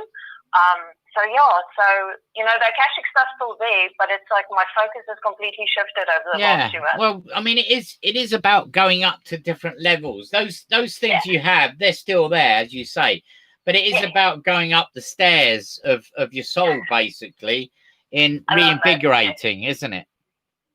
Yes. And obviously, have you managed to carry on doing work while lockdown's been on online or in calls or things like that with people, or is it something where you've been obviously with yourself going through a massive death and rebirth stage? So what I've created, and I think one of the things that I've seen with a lot of people is I've created boundaries with my work now. So I used to be a person, like I would just like work, and now I've kind of set aside space for work, and I've set aside space for me connecting with me and me going into nature and all that. And it's like, because I did that and I started honoring myself, the universe went, oi, I like this. And so I mean, I've been seeing so many new people, which is fabulous. So a whole new branch of people's opened up, and it's going really well. I mean, June's almost fully booked, so wow, that's brilliant. Super happy. That's fantastic. So it's really good, but it is also because I think I stopped trying to control it all, and that for me was this whole surrender thing that everyone has spoken about for so long. Like I always looked at it and I'm like, what does that really mean? And the minute I started not stressing about trying to control this whole thing, it's a bit like getting on a stallion, and we're there to try and tame it. If we get on a stallion and really try hard to tame it, it will buck against you and it won't let you, it will knock you off. Whereas if you get on the stallion, you sit there and don't do anything, the stallion will sit there and think, well, okay, all right. We're just cruising together at the minute. So for me, it's like I'm so happy all of this happened, and I think if all the stuff that I had planned before lockdown had happened, I wouldn't have had the time to get into this space. So I'm secretly really quite grateful for how my life has turned out over the last 2 months and how things have happened. And it's been amazing. I think everyone agrees with the fact that it has been a learning curve for everyone in how we work, how we look at ourselves, how we connect in lots of different ways. And what you said is very important. And because when you work like me in the fields you work in, like many hundreds of people, it is difficult because there is codes of discipline and protocols within what we do. And one of the things that I learned myself a long time ago, because if you say yes to everything, you end up with no time to eat or anything. Do you know what I mean? And you're not doing yourselves any favors. Where if you start to create boundary points and say, I'm not working that afternoon because I'm going off for a walk in the woods, or I'm going to just chill out and not do very much, or I'm just going to channel or do something else. And it is about creating your space. I think the problem in the world we live in, because we're heading for not just a massive catastrophe financially in this world and this country, but we are heading for a global mental health meltdown of people when they dislodge themselves from the houses. that's been stuck in a way in a fear bracketed motion with themselves, that are going to step outside gingerly, that a lot of their confidence and self-esteem have been shattered or broken up. Do you know what I mean? Yes, totally. And I think it's almost like people have lost their identity through this, because they had this persona that they were living, and then all of a sudden, you know, the rug's pulled out from under you, and then who are you? You know, you're not your job anymore, you're not your bank account anymore, you're not anything anymore, you're just you. Yeah. And it's like, oh my God, now what? So I must say, and I've been loving that, because I'm so happy when people come to me and they go, oh my God, I don't know who I am. And I'm like, yeah, let's go play and find out. Let's go and play and find out. Brilliant. Yes, absolutely. Because that's the point, isn't it? Like, but this whole thing. The problem is a lot of people look at it as a really, I'm sure a lot of people look at it as there's two things that they look at. They want it done quick. Or they won't even look at themselves. They don't think they have the answers within them. But when they actually start looking at themselves, they actually can then uncover it. Exactly. And I started, so I'm running a course at the minute, which started in the beginning of May. So it's it's a 6-month course, and it's basically, it's like, I call it the Lightworker Medicine Wheel. So it's this whole process that you go through to get to learn to know yourself. And I've been working with this bunch of people for a month now. And I'm telling you, it is incredible how people, like, when you give them an opportunity to start looking at themselves and start looking at the shadow and those deeper aspects, the stuff that comes out is just amazing. And the sense of achievement for getting through your own shit is amazing as well. Yeah. And for me, and you know, this is about praise, because the one thing in reality we don't do enough of is say, well done. Or is say you've done really well, or you're really trying very hard. What we get is negative comments and energies. Or it's a bit like Pam, who's on just now, who was really down the luck. She looks after 3 children. She went into a job at a signing on place, and the woman looked down on her as if she was nothing. And just that look made her walk out and think, I'm going to change. Yes, exactly. And you know, I was talking about this the other day, actually, when I did a live on Facebook, was about that successful people, or people who are driven, do not stand in victim mentality. They just don't. And I mean, the more I look at people around the world, and at people that I look up to, and you know, it's just like the minute you get into that victim state and you buy into what people say about you or think about you, you're stuck. Yeah. So and unfortunately, there is a lot of people like that, whether it's right, wrong, or indifferent, but they are, because, you know, these are the people that will go on to Facebook or social media and say, oh, I'm really, really fed up today, and on this and on that. And realistically, what they're doing is they're casting their rod out for attention. Which they probably need, but it's how you actually connect that. Do you know what I mean?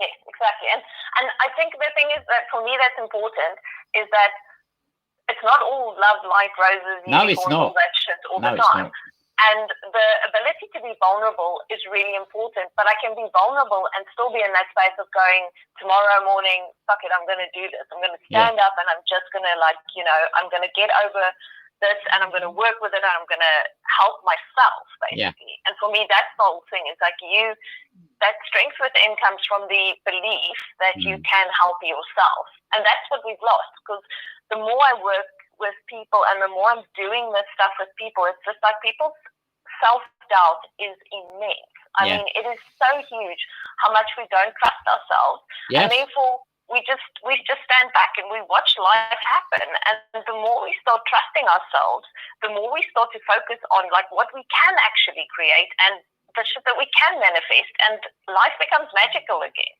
Yeah. Because the old systems that we had before, which realistically didn't work, basically, as you can see yourself, because, you know, if you didn't have lockdown, you know, you would be exhausted, fatigued, and wondering, you know, what you're going to do next. You know what I mean? Because you've got so many things to do. And taking this time out, I feel is so important for people. But I do know there's a lot of people that have not stepped onto a path, and this isn't some great, open these doors and off you go and run in. And as you say, and I'll tell you, you're absolutely spot on. Going through this is not hugging trees. It's not, it can be, but it's not. A lot of it is very difficult, very dark, very shadowy. And we have to lose ideals, ego, and we have to strip ourselves bare from within. Yes, exactly. And that's where the beauty lies. And I mean, every time, for me, it's like when I do my shadow work, and I'm so into it that I'm constantly doing it. And every time I get through it, and even though, it might have been hard for, a few days or like a few hours or whatever, but it's just like, I just have to be brave every time. And I think we, as for me, it's like in this whole spiritual community and like enlightened community, what the hell you want to call it, like we need to teach people to be responsible and to be brave to start looking, because no one's looking anymore. They're all too scared to look. And therefore, they're being told not to look. They're being told, be a sheep, don't be a shepherd. Exactly. But that's why, I feel that's my job. I need to make you excited about looking and get through the stuff and going, oh my God, I'm amazing in here. That's my job. So I kind of feel like I'm waving the flag for looking inside. Yeah. And when you actually come to that pivotal point within inside yourself and you start to question a lot of things, then boy, oh boy, don't you look at the world in a different way. Don't you look at the people that actually tell you what you're meant to do as actually people that are born liars, and that the world that we live in is completely and utterly false, which is prefabricated by philosophies that existed in what I can call bubbles of non-reality, basically. Yes. And then it lies with you. I mean, then you start creating from that point of going, well, I want to undo all of that. I want to get out of this whole thing. I am supposed to be like this and I should be doing that. And for me, it's just like you just take responsibility for how you want this all to pan out. So, and I think I just want people to step back into that space of understanding responsibility for your own well-being. Yes. Because it's a huge thing, and people just this whole bypassing stuff, victimhood, that whole mentality, martyrdom, all that stuff. It's like people are needing to learn to actually go, shit, I need to just do this. I need to get in there, go through the pain, and start finding myself. Absolutely. So I do think that's sort of my mission at the minute. Yeah. Matthew John is listening. You know Matthew John. You met him. He says, hello, Yolandi. Good evening. He says, having social distanced myself for years, I've not found much growth. I found a lot of brainwashed people, a lot of people that believe everything they're programmed to. He says, I see so much division between our beliefs. It's through lack of knowledge and wisdom which has been kept from us. If we learn who we truly are and focus our intention into a positive co-creator, this world would transform overnight. It would. And you're absolutely right. And I totally agree. And in a way, there is thousands and thousands of people going through that transformation, whether in lockdown or not, basically, because it's a transition. We're in the spate of time that we're in here, in this time of this great transition and change, which we sit in. So I wanted just with Matthew, I just want to ask this question. So he says, I see so much division between our beliefs, right? So we all have beliefs and we all have truth. And for me, it's been an interesting thing to look at other people's beliefs versus my own belief, and how I think it's important for me personally, so this is again my opinion, but that my beliefs and everything is mine. So I've got my filters that I look through, I've got my ideas, everything that I've how I grew up, whatever my past lives were, whatever my soul wants me to do. So I've got this little box and this is all my stuff. And then Matthew's got his box and that's all his stuff. And you've got your box. But for me, it's like, even though I have that, just because, say, my and Matthew's beliefs don't hook up or they don't match, it is still okay for us all to have our own beliefs. And I think that for me, it's like, I think it's really important because it's our own soul identity, and it's very much part of the piece of the jigsaw that we are all together when created. Yes. And therefore, I think it's important that we don't get into that space that I must buy into your beliefs so that you think I'm a good person, or that this guru mentality of like, follow me, I've got all the cool ideas. Because for me, it's like, I'm very scared of gurus. I'm very scared of people like stepping into that space and going, oh, Yolandi's got all the answers. I want to make my beliefs the same as hers. So, and I just think it's really important that we must, if you know yourself well enough and you go deep enough into yourself, that you create your own truth, and no one's truth is going to be the same. I think, we should not be following anyone going, "You're the guru." I think, well, yeah, I understand what you're saying. I understand to a degree where Matthew's coming from, which is, I mean, another part of lockdown is actually a lot of people, and I know a lot of people that are out there. I mean, Matthew John's been doing it for years. He always reminds me of me when I was young, of trying to bring out a truth and specialist areas of truth, which is like was mentioned earlier on, the fact that law should be taught at school, the basics of law, and meditation, many other things. But you know, we do live in a time, and the one thing that I do not like, and it doesn't matter what belief or faith or anything you have, is that I cannot abide being lied to. And that was from a very early age. And I was born into a world where clearly that right from when I was very small to where I sit now, we are lied to such a degree it's unbelievable, to keep us conditioned. Now, I look at Matthew, myself, even yourself, and many spiritual people as people that are there with talismans of growth.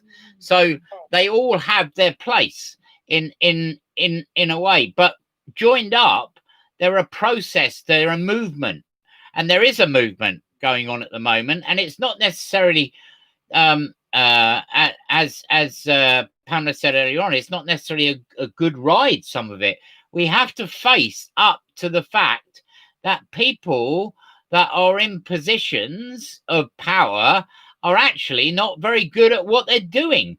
And you know, as that happens, I do feel there's parts of ourselves that come out. I mean, Dominic Cummings is a typical example. You know, there's somebody that did everything wrong.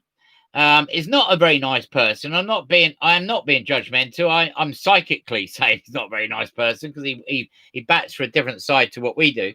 And then expect the people, when somebody like that has been caught and blatantly is lying through his teeth and kept in a position. I know this is very basic stuff, but for the mass out there that we look at, the mass would look at that in the basic understanding and idealism of what it is, basically. So they would say, well, that person's doing that, why can't I do it? Do you know what I mean? Exactly, that role model as well. Yes. So, and sorry, I'll throw loads of things at you there. Sorry about that. No, it's cool. I'm just like, my brain's going, this is 1,000 miles an hour here, which is cool. And I think, you know, like the role, think of yourself and of Matthew John and stuff. It's like you speak your truth and you put your ideas out there. I look at it, say someone else, or your audiences and all of that, and they look at it and they go, oh, I like that bit. I don't like that bit. But we haven't been taught as people to listen to our inner intuition. I agree. And listen to our inner guidance and go, okay, that resonates with me. No, that one doesn't feel good for me. Because, like I say, everyone's going to feel different about what I say, what you say, what Matthew says, whatever. But within the core element of what we say, there will be a deep understanding and value through respect of everything that we know. Because technically, even though we might be all coming from different sides, and you're absolutely right, because of the soul identity of you, this is really important. The soul identity of you is already there inside you. Do you know what I mean? And we're on a recall mission of reinvigorating, re-embellishing, reawakening and rebirthing that structure within inside ourselves, which we will grab pieces from other things. So, you know, it's not necessarily, and this is, I completely agree with you. And this is where, you know, it can get dangerous when it comes into a guru state, because obviously then you form a lot of people that actually think you're an amazing person where you are just you. But, you know, it's those people in those positions that are not necessarily what they seem. You know, I've been doing readings for 40 years, and I know that a lot of people out there haven't got the intention of actually doing that properly. Do you know what I mean? Because there's a protocol and discipline to it. Yes, yes. And nobody's right, nobody's wrong. And it's a bit like you read a book. You might not, in that book, you might take away bits and pieces, think, wow, wow, wow, wow, wow. And other bits you think, I'm not sure about that. That doesn't pertain to me, basically. But these bits do. And they actually piece together a massive jigsaw puzzle inside ourselves. Yeah. No, exactly. And that's what I love so much about this work. And I mean, about being on this journey is that, you know, that figuring out your truth. That's what, I mean, for me, it's like, that's one of the essential things of being a spiritual being. You need to know what your truth is. Yeah. You need to understand what it is, because if your truth is my truth, it's not my truth. I have to take the time to go, this is good for me. I don't like that. I want this. I don't want that. But people don't have the time to do that. So again, I come back to lockdown. I'm going, yes, you know, now I've got the time to actually go. But I don't think people know how to figure out their truth, because no one sat them down and said, don't be a sheep. No one sat them down and said, okay, you know what? You need to think for yourself, and you need to feel into what politicians are saying, what spiritual leaders are saying, what everyone around you is saying, and what works for you. And listen to you. That's the thing. Listen to you. And you'll find that there's a common thread there that runs through everyone that is awakened like that, that actually have an understanding of the various parts of where we make up or fit in to mold into the cogs of the machine that we're in, if you like. Matthew John says, yes, I agree, Yolandi. My path has led me to study the law. Those who sleep on their rights have none. It's really interesting when you read the truth, the perception of truth doesn't change the truth. Wow. I'm going to have to make that. The perception of truth doesn't change the truth. Wow. That's a deep one, Matthew. Sure. He's a lovely guy. You met Matthew. He's a lovely guy. I have, but I only spoke to him very short, just for a few minutes. But hopefully we can be out in the real world. That'd be nice. Yeah, when we can go to an event, that'd be great. Totally. So, so for me, it's just like, I think I just want to keep on inspiring people to find their truth. And I think that's one of the again, a responsibility as a person who interact with people and who want to, help people and teach people and all that type of stuff. We have to be in that space where we just guide people to figure their own stuff out, empower people basically. Absolutely, which was one of the reasons why I do this show, because your voice would never be heard on any well, apart from what you do yourself, but coming on as a guest and talking about your truth, what you do, how you do things and everything else, and plus uniting in what you can call an ether embracement, army, if you like, that is awakening. Oh, and I like what Matthew's saying about the journey to sovereignty as a path of truth on and divine within. That's the whole thing, isn't it? Like, that for me is the crux of it's the freaking getting to the divine within. Yeah. It's like what this is all about. Like, but that is cutting away. You've seen this many times yourself, Yolandi, as I have, and I'm sure Matthew has as well, where it is literally with a person, when they come to you, it is cutting through the jungle that exists. They have to cut through that to cut away the vines and I always say negativity, is like a tree. A tree, a bird flies over and drops a seed, it falls into the ground and it germinates and takes 100 years at least to grow into something. With negativity, that seed is dropped inside you and grows within seconds. Yes. And it is not about worrying about it.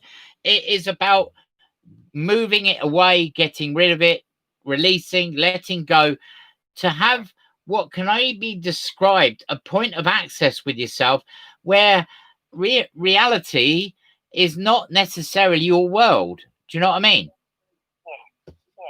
Yeah. You know that as well. And also bringing out the ancient doctrines that you carry from the islands of Mu, Atlantis, Egypt, and the indigenous populations that we've all walked through in many, many different lifetimes. And I think the minute you start looking into yourself more, you start remembering those parts of you. You start remembering those beautiful codes and that information and everything that you carry within you. And then you can reconnect with that wisdom again and bring that out to the world and share that with people and stuff and live your life according to that. Because for me, it's also, that's a huge thing. Like I have to walk my talk and I have to live according to how I believe and my truth and stuff. So that for me is a huge thing. It's just to be in touch with, if I know myself better, everyone else is going to basically resonate with me being in my truth, and they will feel me being in my truth. Yeah, I totally agree. Yeah. Yolandi, you've been amazing, as always. It's been awesome talking to you, Clint. I love chatting to you. You're just an amazing person. And I mean, all my guests are amazing. They really, I mean, you know, you make this show. All I do is sit here and just ask questions. I've got no script. It's just all chat. It's all, we just sit in a channel zone for a few hours. Do you know what I mean? And it's great.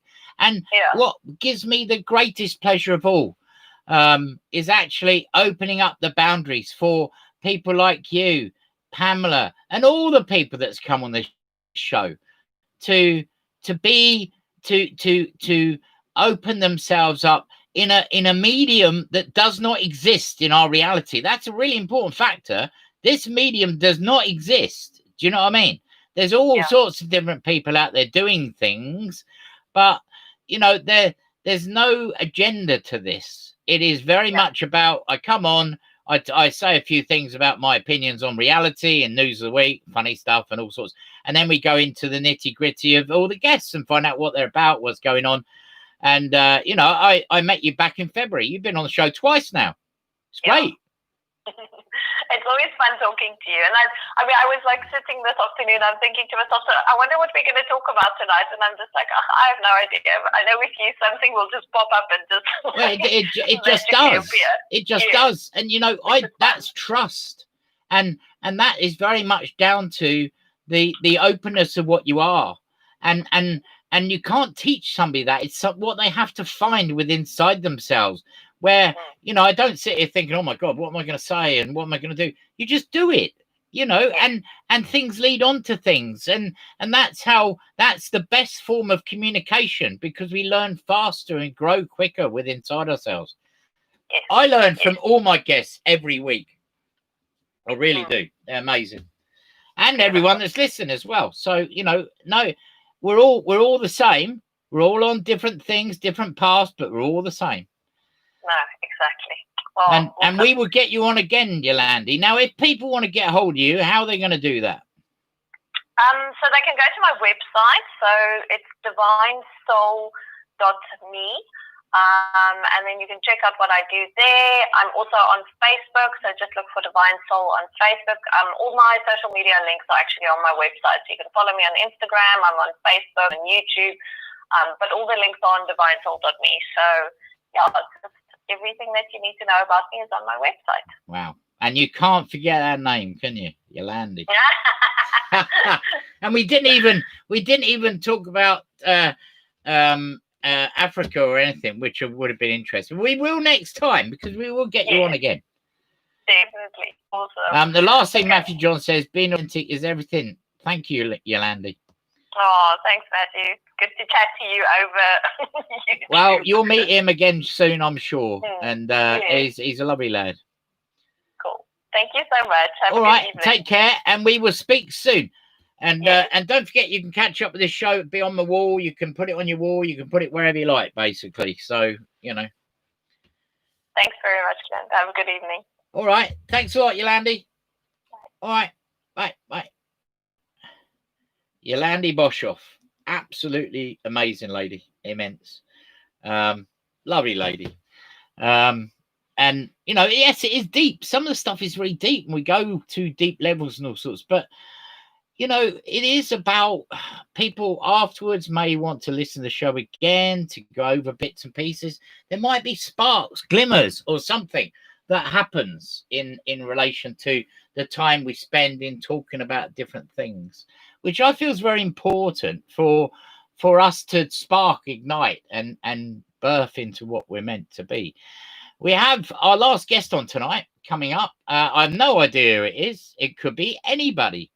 But it will be anybody. It will be somebody. So, you know, I have no idea. They're going to call in very shortly.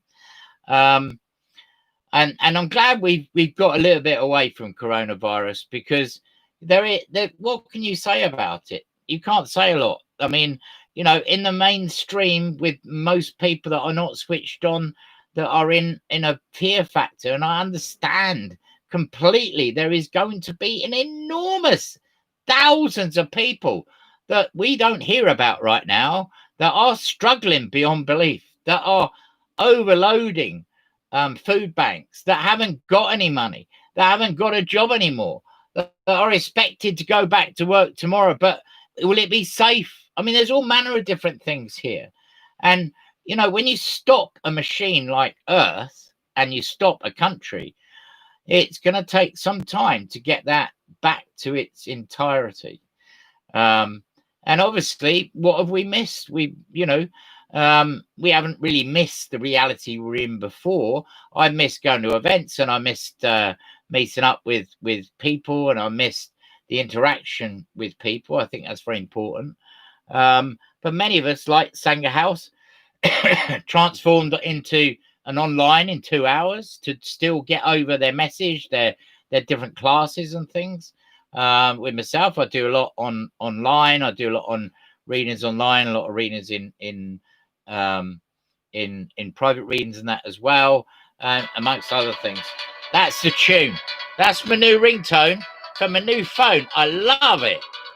Listen to that. That is just immense. Insomnia. That is really uplifting. There, I'm going to shut it off before I lose him altogether. This is our mystery guest, the last one of the evening. We don't know who he is, but who are you, young man, listening and talking to us tonight on the Inview? It's the world according to Cusbro. It's my cousin. It's my cousin. I had a feeling it might be you tonight. Matthew, it might be you. How are you? It's Jason McCusbro who's decided to join us tonight. Thank you very much for joining us. Are you well? How's things going? All right? Yeah, everything's well. Everything's going fine. Good. And I know that your significant other half, Susie, works in the care, so she's a key worker. Yes. And goes out to people's houses, helping them and all sorts of that. And I hope she's well in that as well, me and everything as well. So, yes. Yeah, they're all fine. She's changing her job shortly as well. She's going to be working for me in care. Well, that's good. That's really good. Interesting show tonight. A lot of interesting viewpoints, some very deep stuff as well. I haven't tried to dwell on coronavirus too much because I think that we're sick to death. But saying that, you cannot get away from the stupidity of these people. I Mr. Dominic Cummings, which clearly, you know, has made an absolutely huge and terrible mistake. Yes. And shouldn't be there, in my opinion. As Susie was explaining to me earlier, what we have to recognise is he's also a human being. Yes. And well, I think he is. I'm not sure about that, but I think he is. What he did was wrong, and he shouldn't have done it. No. However, I'm not backing him or any stretch of imagination. We No, have no. to look on all sides. Absolutely. And he is a parent, and he was, supposedly scared for his family, and he tried to do the best thing he possibly could for them.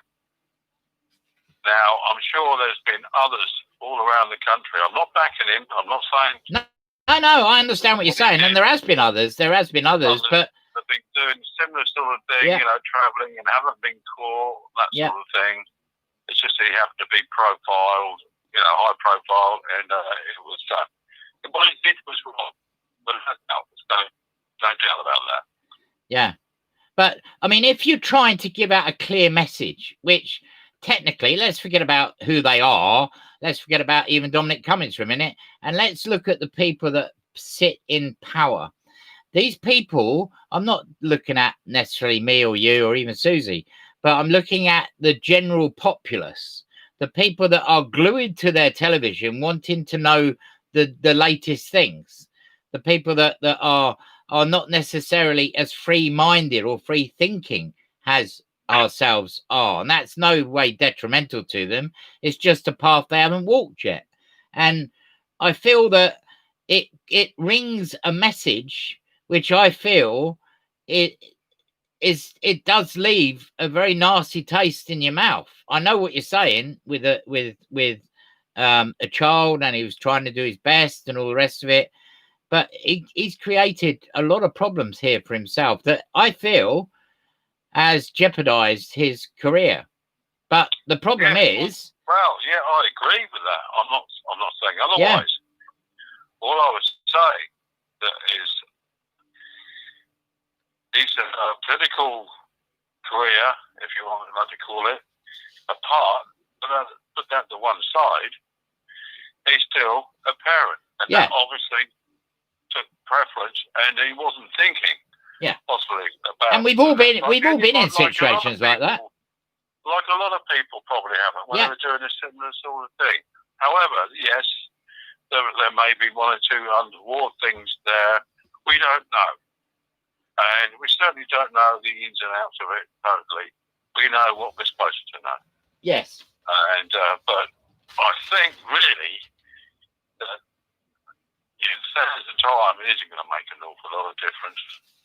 You're still going to have the people going to beaches who would have done anyway. You're still going to have people going to, around French and Ponds, not far from here. I know French and Ponds very well. I went swimming in the big pond once and got bitten to death by fleas. I have been there. I've swum in there as well. But there's still a lot of people going there.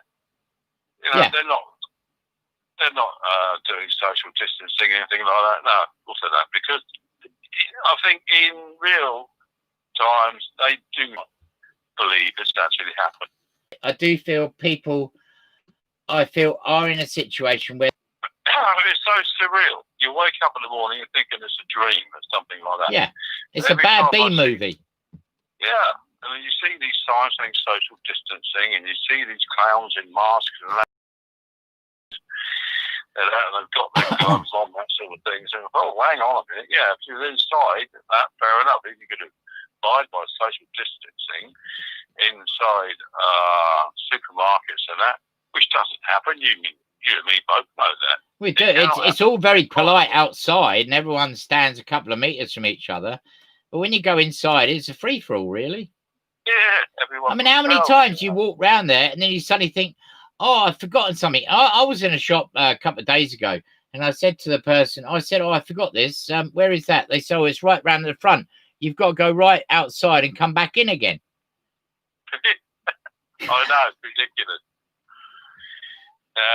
But it's almost comical when you get inside a supermarket, especially when you get, the ones which are, they got one way arrows and that, you're supposed to go one way, that sort of thing. And you get someone there stopping, and you get another one stopping the other side of the aisle looking at something, and then one looking at the other side. What do? You hang around and wait for them and get a queue back and that sort of thing? No, you just walk straight through the middle. Yeah. Yeah. And that's without all the that you're talking about customers.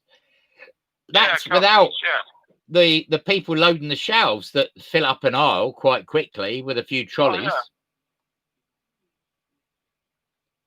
Oh yeah, you know it dies.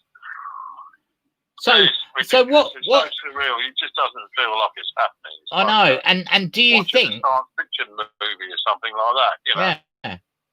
Do you feel that this is something that's going to be with us for quite a long time? Well, I think the scare part of it is going to be with us for some time. It's going to be a year or so before this actually goes away. Now, it's all right, people saying, right, we're going to open airports, we're going to do this, we're going to fly, you know, people are going to open everything, resorts. But are people actually going to be confident enough to fly? I don't think they are. Of course they're not. I don't think they are. I don't think I'd want to get on a plane, would you? You mentioned, you know, I think it's one of your earlier guests mentioned seeds being planted. Yeah. Well, the seed has been planted. And it's a scare seed. Yeah. And, you know, it's going to happen. But the thing is, right, that there is another angle to this whole thing I don't think people have actually even explored. And that is the way we are, technology now and the way things are, sheeple, they're all over the place, obviously, with governments and that sort of thing. Now, maybe this might have been deliberate in as much as maybe it's supposed to have happened to a degree. Now, with minimal, yes, I know it's regrettable with deaths here, there, and everywhere, that sort of thing. But when you're looking at 0.001, yeah, something that'll work, yeah, get people's attention, government's attention, for things to change. It is minuscule. Yeah. How else would you get things to change in reality? You wouldn't. No. You couldn't do it unless like this happened. And yes, I agree that things will change.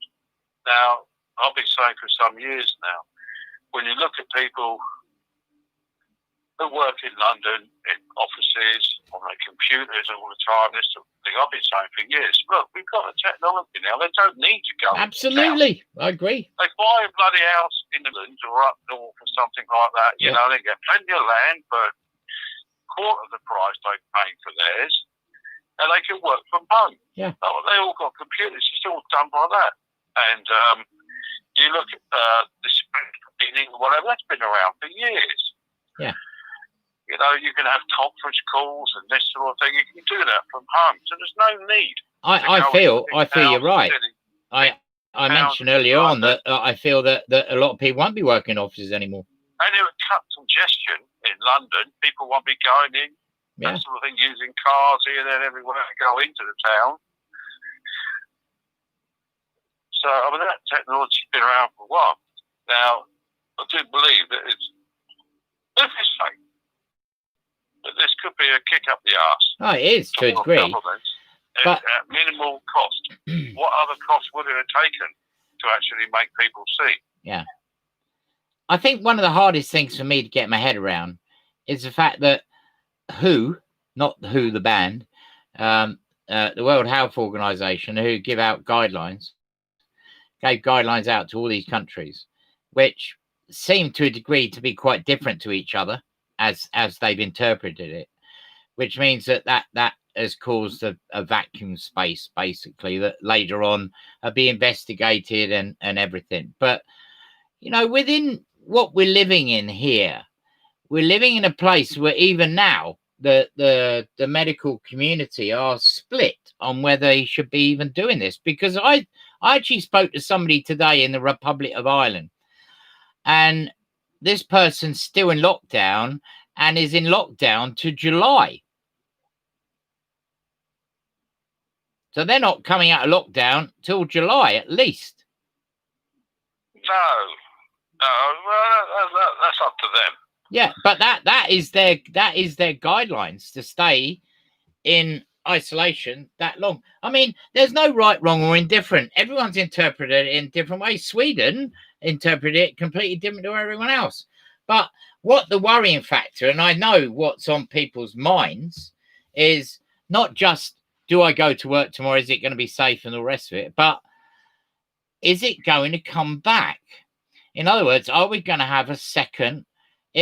Does everything sort of go back to a form of normality by September, October, and then we find in November there is another virus around where we go back into a lockdown state?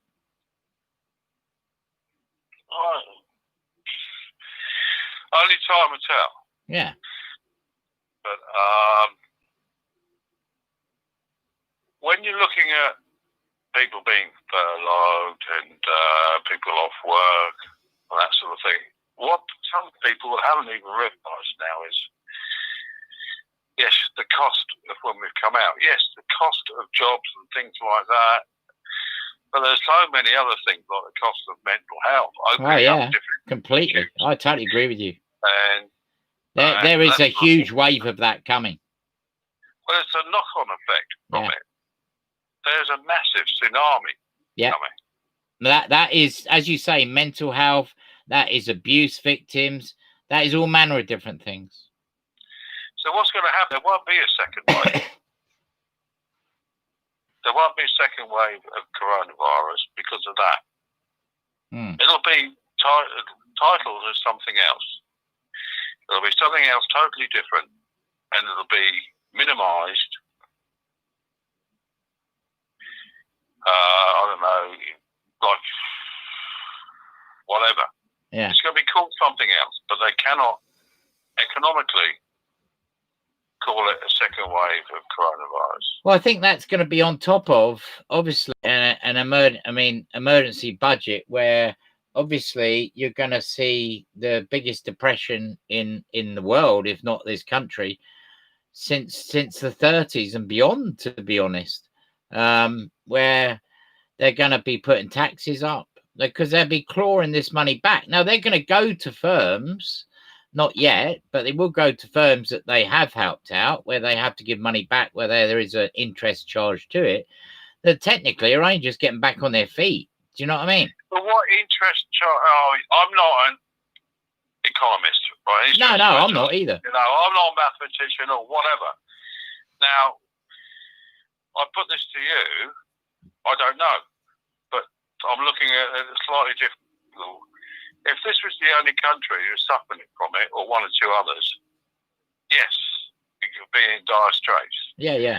All around, you know, borrowing from here, borrowing from there. But it's a global thing. It is global. Now, it's a global. People owe money to owe money here, there, and everywhere. Yeah.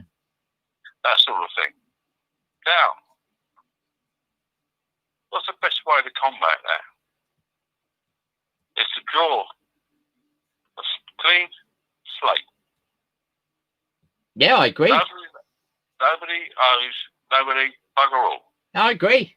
I totally agree. And I can see that something along those lines happening. I feel though that I understand that, and I really hope you're right. My gut feeling is that I feel things are going to be slightly different, but I hope that they draw a line, and I hope that is what's going to happen. See, half the problem with the world we live in and this country is the fact money, full stop, isn't it, really? I mean, I don't want to get into saying money doesn't exist and it's not here, but it's here and it's what we use at this moment in time. But, you know, the whole platform that exists around money and around the whole structure of our living, going back, I mean, I used your words. You've told me many times there was slave race, and you know, there was Pamela, right? Pamela Price. I don't know if you heard her or not. She's got 3 children. She was in survival mode. She was in housing association, temporary housing and all sorts.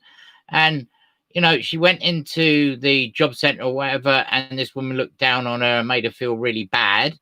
And then she went out and she got certificates and various things. She knuckled down. She was going out. Bear in mind, she got 3 autistic children at home, the oldest one being 21. And she went out and was walking dogs for about 5 or 6 hours a day and teaching swimming in the evening. And she was exhausted. And this caused her, this was a contributing factor to her crashing and going into hospital and then having a different perspective about things.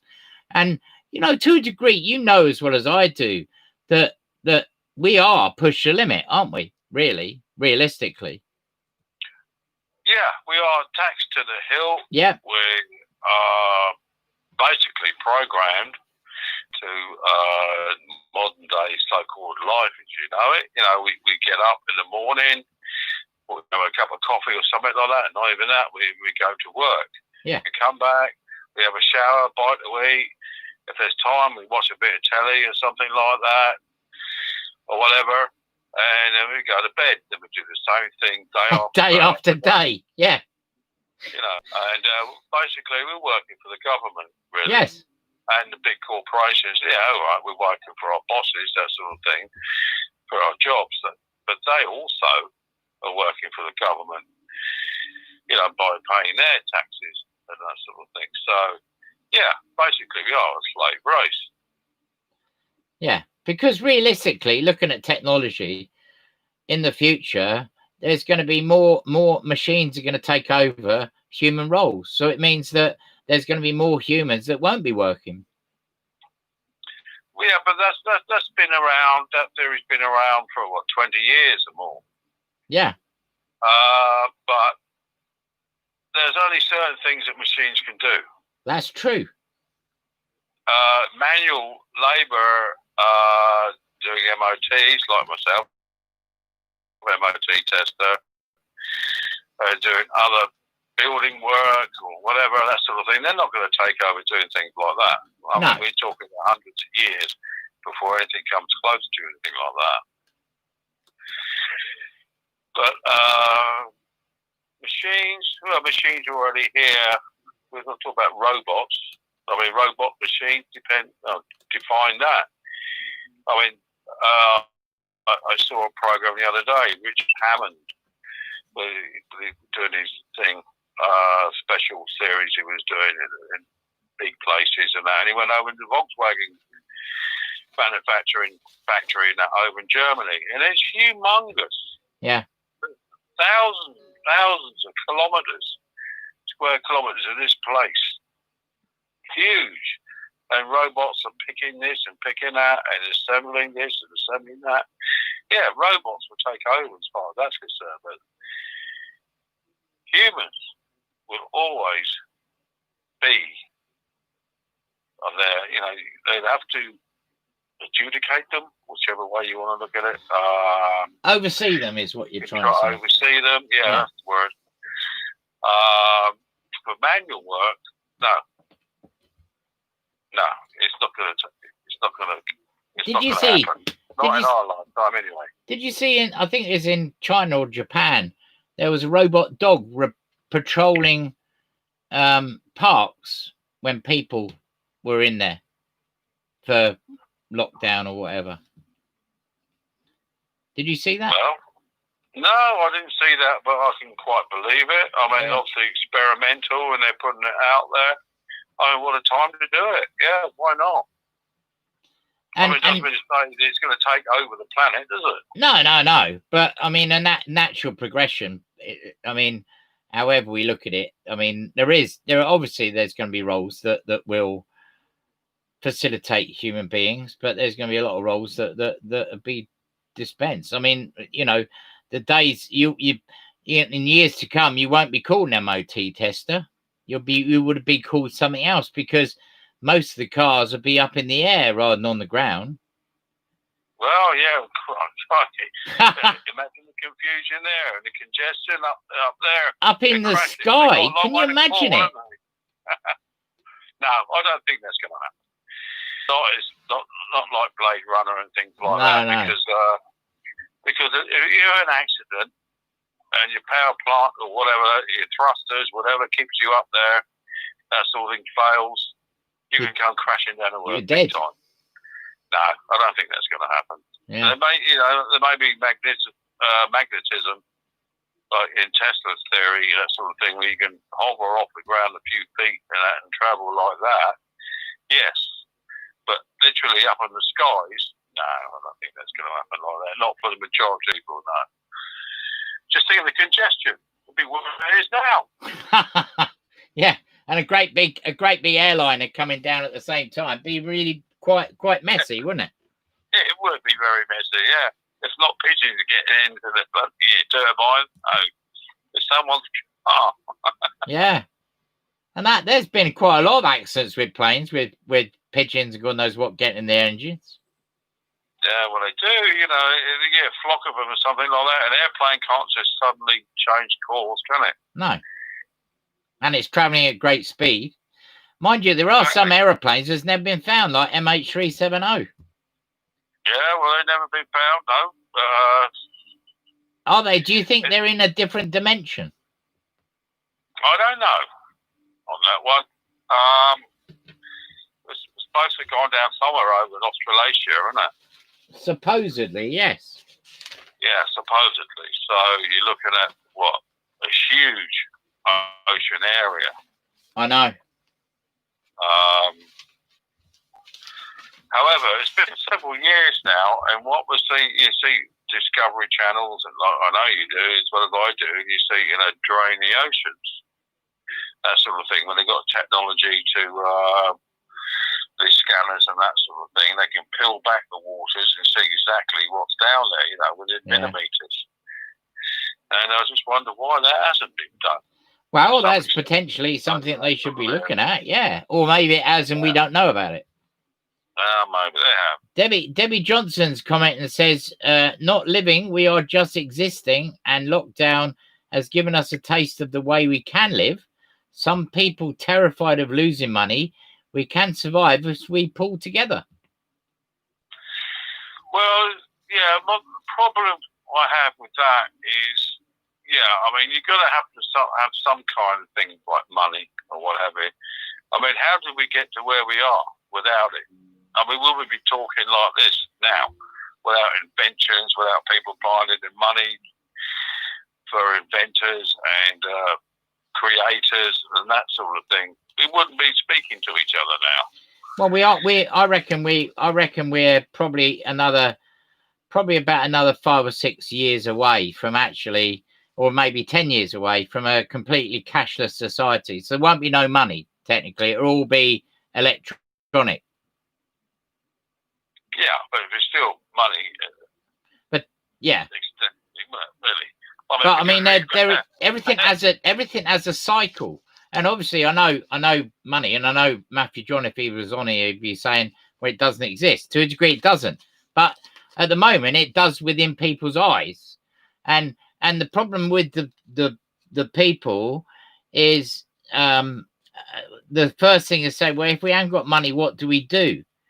But in a way, something, and Debbie's right, in relation to the lockdown, if you notice, obviously a lot of people haven't got a lot of money, and if people have got money, they're not, what are you spending it on? The basics of what you need. You're living in your house, you need some food, which is the big one, obviously, and some drink or whatever, some apple cider maybe. Some tea and coffee and stuff like that.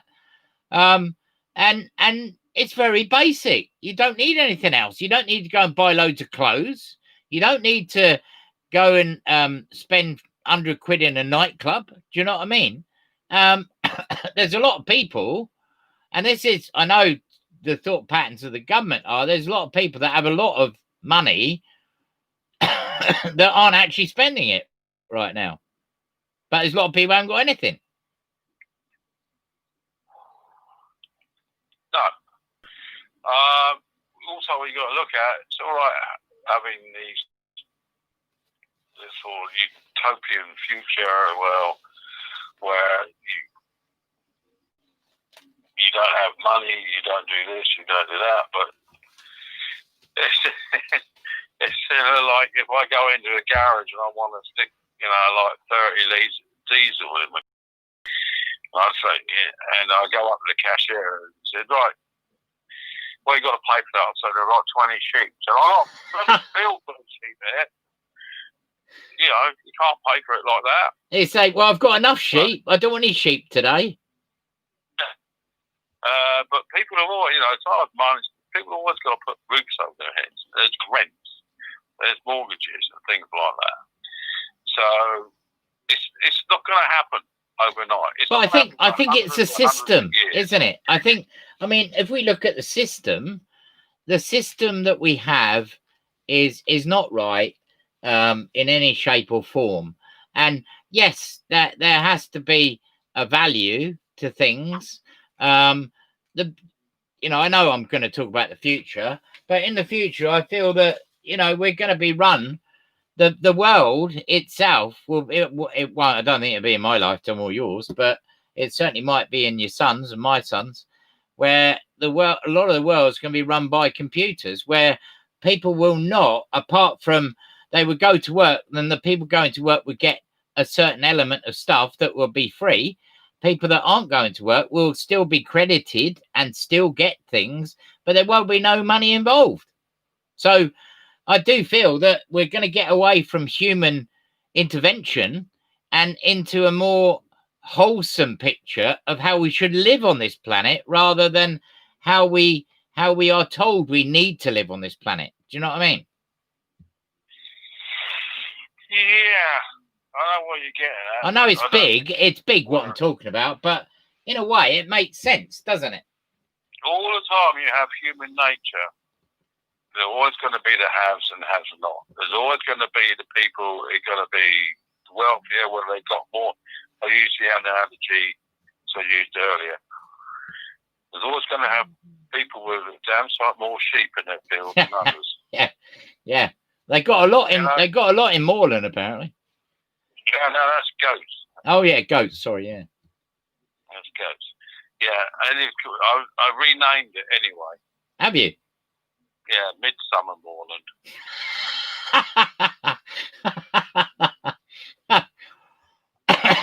If I ask you, I know what your answer would be. What is it you miss in lockdown more than anything in the world?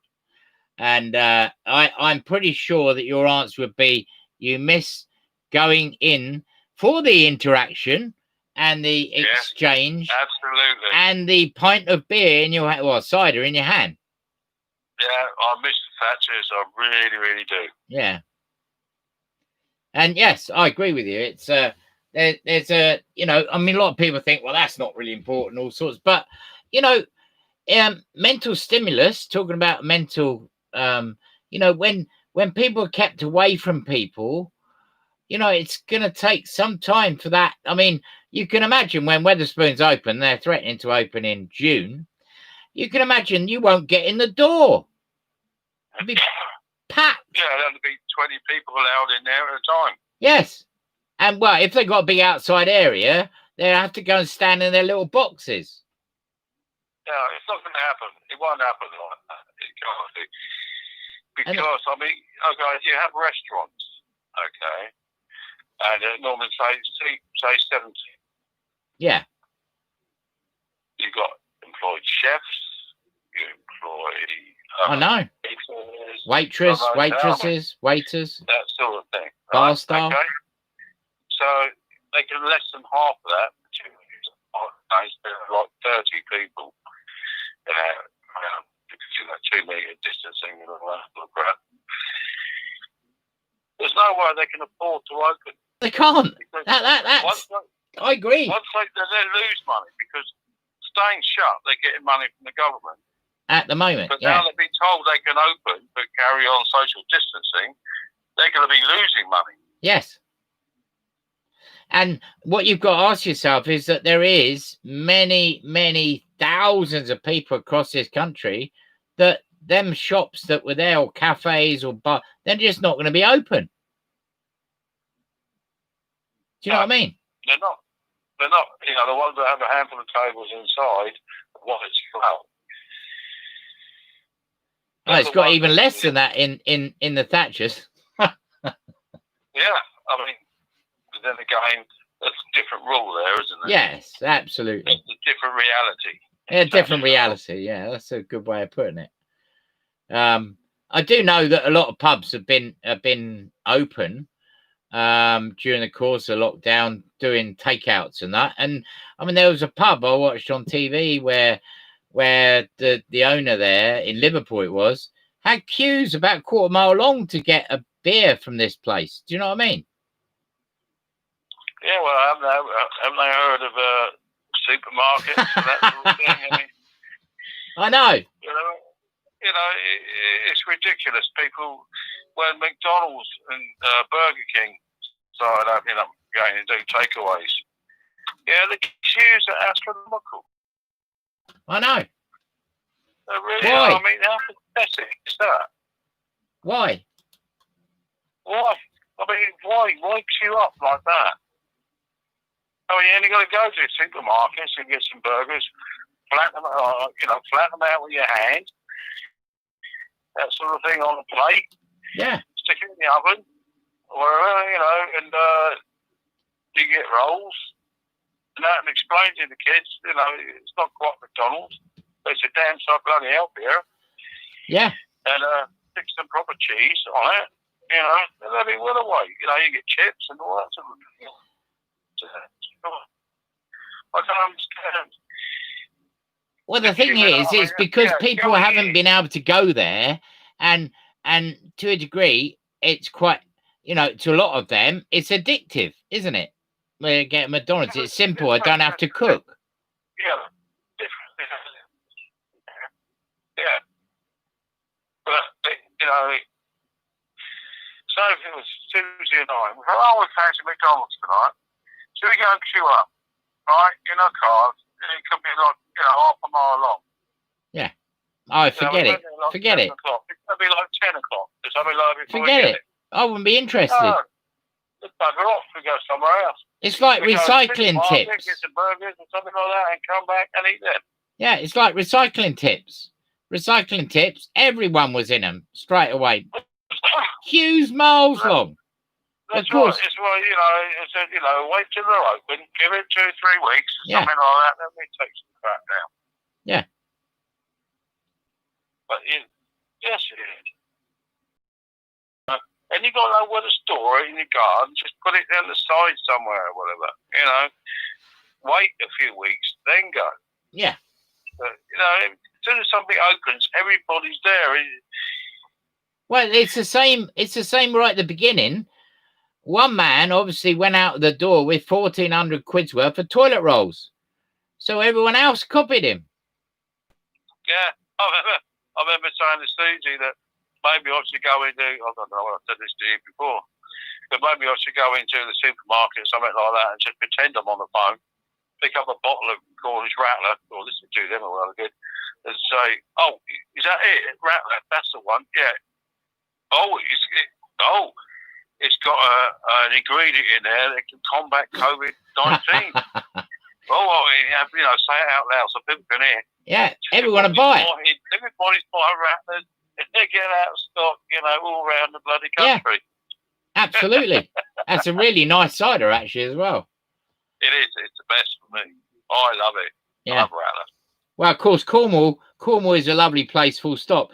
And can you imagine this year? Can you imagine they're talking about probably July, if not into August, you're going to have virtually the whole of the country going to Cornwall. Well, great friend of mine, Angie Kruger, she was saying that bookings and all that up, what she's seen, on sites and that sort of thing, are up over 450%. I know. It's ridiculous. Everybody's got to go down there. No, stay away. Yeah. They can't handle it. It's ridiculous. It really is. No, have a break. Go somewhere different. Go here, then everywhere. Just have a break for a long weekend or whatever. Wait till things get back to normal. Don't ruin somewhere that you love, because you'll ruin it forever. Yeah. And well, what do you think about tomorrow? Because obviously tomorrow's a lot of people going back to work, as well as children going to school. That is year 1s and year 6. Year 6s and above, whatever, and that. Yeah, I've got no problem with that. But year ones and kindergarten, that sort of thing, no. That's ridiculous. Because how can you keep them away from 2 meters away from each other in playgrounds? It's impossible, like isn't it? Of course, it's not possible. Yeah. And then I think I can't remember the exact date, but we have got football coming back on our screens to empty stadiums, and then I feel that a bit later on, cricket's coming back. Well, football, cricket, rugby, all that sort of thing, and that's all coming back. Yeah. Well, rugby's going to be very difficult, isn't it? Because that is an immensely contact sport, isn't it? Yes, it is. It is a contact sport. However, so football, I say soccer, sorry, differentiates between They call it soccer. I think David Beckham calls it soccer in America. Yeah, well, it's an abbreviation of association football. Yeah. That's where soccer comes from. It's an abbreviation of association football, which is the correct wording for football as we know it. Yeah. Yeah, it's going to be behind closed doors. I would have thought there's going to be some testing and all that sort of thing going on. But yeah, I mean, yeah, I don't mind that. Cricket, well, yeah, that should have been done a while ago. Well, cricket, and you're not really near it, are you? No, not exactly. No, and it's not contact. No. So I say that because I'm a great cricket lover. But it is true. It is non-contact, and you do stay, 2 meters apart sometimes, even in the sleep. So what about yours? Your job itself, does that kick off tomorrow? Are you off still or what? No, I've been back to work the last 2 weeks. Oh, right. Okay. Has that been busy or not busy or? Not that busy. No. There's still that 6 months extension on current MOTs. So in other words, if your MOT was due on 30th of March or after, you automatically get a 6 month extension. Yeah, it takes you into the winter, doesn't it, virtually? Yeah. So even if it goes on until March next year. So even if your MOT was due like in 2 months' time. Yeah. Like in July, something like that. You still got that extension. But a lot of people don't even realise that. And of course, companies and that, including mine, don't actually put that out too much. But it is out here then everywhere. It's been on the news. Yeah, I see that QuickFit are doing a big advertising campaign at the moment as well in how safe they are. Well, this is the thing. This is a huge debate, and I do believe it is wrong. People should be. I mean, the amount of cars I have MOT tested and have had bald tyres, people don't even see them. They look on the outside. Don't look on the inside. Oh, my tyres are fine, but they don't look. They don't turn the wheels around and roll the car forward and have a look at the inside of the tree. Where 9 times out of 10, that's where the wires start coming out, where they wear the crickets on the inside of the tyres. And you only need one of those to go pop and hit someone or crash or whatever. So it is very dangerous. And a lot of people, even these days, consider an MOT enough to be like a service. Yeah. Apart from the all the built and changed, I've just had a service sort of thing, like I had an MOT. No. Totally different. Yeah. But that's people's mentality. Well, again, yes, it's a her mentality. A lot of people have, isn't it? Well, that's it. Yeah. The MOTs are a vital part of road safety. I've MOT'd a few things in my time, and I've seen some astronomical wrecks. Yeah. I really have. And you think, oh God, what the hell are you doing? Yeah. But if this carries on like that, there's still going to be those sort of vehicles out there. Yes, it will. Yeah, yeah. They're death traps. Yeah. Really are death traps. Yes. Well, you've been amazing tonight, young Jason McCusbro. and it's lovely to speak to you and have a chinwag and cut the cloth on what's going on, really. And it's all about different perspective, different understanding, and it's fantastic to speak to you as well. And yeah, and to you, and hopefully you'll be down your way soon, and yes, we shall have a few bevies in the Thatchers. Thatchers. Oh yes. Yeah, the only pub. The only pub that's multi-dimensional. Absolutely. Yes. Might get served by goat. Yeah, one or two. I don't think Dave and Sheila would like to be called goats. No, absolutely not. All right, well, I'll leave it at that and enjoy the sun. I know you're working all sorts of that, but enjoy the sun. It's been bloody hot. Yeah. And stay safe and give my regards to Susie and everything. And we will catch up again soon, I'm sure. Hello, Susie. How are you? I'm all right, thank you. Good. You are live to the millions. Woohoo! It's good to speak to you, young lady. Oh, I'm looking forward to catching up with you. Yes, that'd be good. Yes, really will. I'll probably be off of tablets by then. I'll be all right.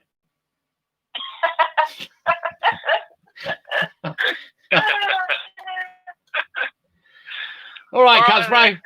It's good to speak to you, man. And we'll speak to you soon. Yeah. And stay safe. And you, mate. All right. Bye. Bye-bye. There he is. There's my cousin, Jason. What a fascinating person. Giving his insight, if you like. And that's what this program's about. I didn't know it was coming on, the last guest, and it happens to be my cousin, Jason. What a great show. I really enjoyed it tonight. It's been really good fun. With all the guests, Pamela and Yolandi, and obviously Andy Spragg and Denise as well from Sanger House, and my cousin there. And this is what the show's about. It's about bringing different people together, different ideas, and sparking and igniting and lighting, whatever you want to call it. To let you know who's on the show next week. Are you ready for this? It's biggie. Every show's a biggie, but June the 7th. We're in June. Half the year's gone. This is the lineup for next week. We have Teresa Searle, who will bring you the stars for June. Comes on once a month. Amazing lady, Teresa Searle. Joe Dupfield will be on as a guest. She's been on before. Nicola Parkinson will be on, and she'll be talking about her cool minds, cool kids. Mario Morris, who's been on before, will be back on, and he's a magician, and he's living a new alternative way now as well, which is very interesting. And also, if that's not enough, we will have a special guest, and we've got Simon Heathcott next week as well. He's never been on the show before, so I'm really looking forward to him coming on. So next week, we may even be starting the Inview earlier than 7 o'clock. 1, 2, 3, 4, 5, we'll have next week. So I'm really looking forward to that. Now, anyone out there who'd like to be on the Inview, who'd like to come on as guests, just talk about their life, talk about themselves, then just contact me, Facebook message me if you're on your show, Clint, and we get you booked in and come on. Or you can WhatsApp me, or just leave a message on my wall or whatever. I thoroughly enjoyed it. I always enjoy the Inview. It's really good fun, and I enjoy connecting to you all out there. It's been great tonight. Thank you very much for listening, watching, and all the rest of it. And don't forget, you can catch up the show again, because it will be put on my Facebook wall, and you can share it to whoever you want to share it to. Thank you very much, and have a great week out there. Stay safe, and above all, stay you, basically. And I'll see you all next week, same time, maybe earlier next week. We've got a lot of guests, so I want to fit them all in, really. So have a good week, and I look forward to speaking to you all again very soon. Thank you very much.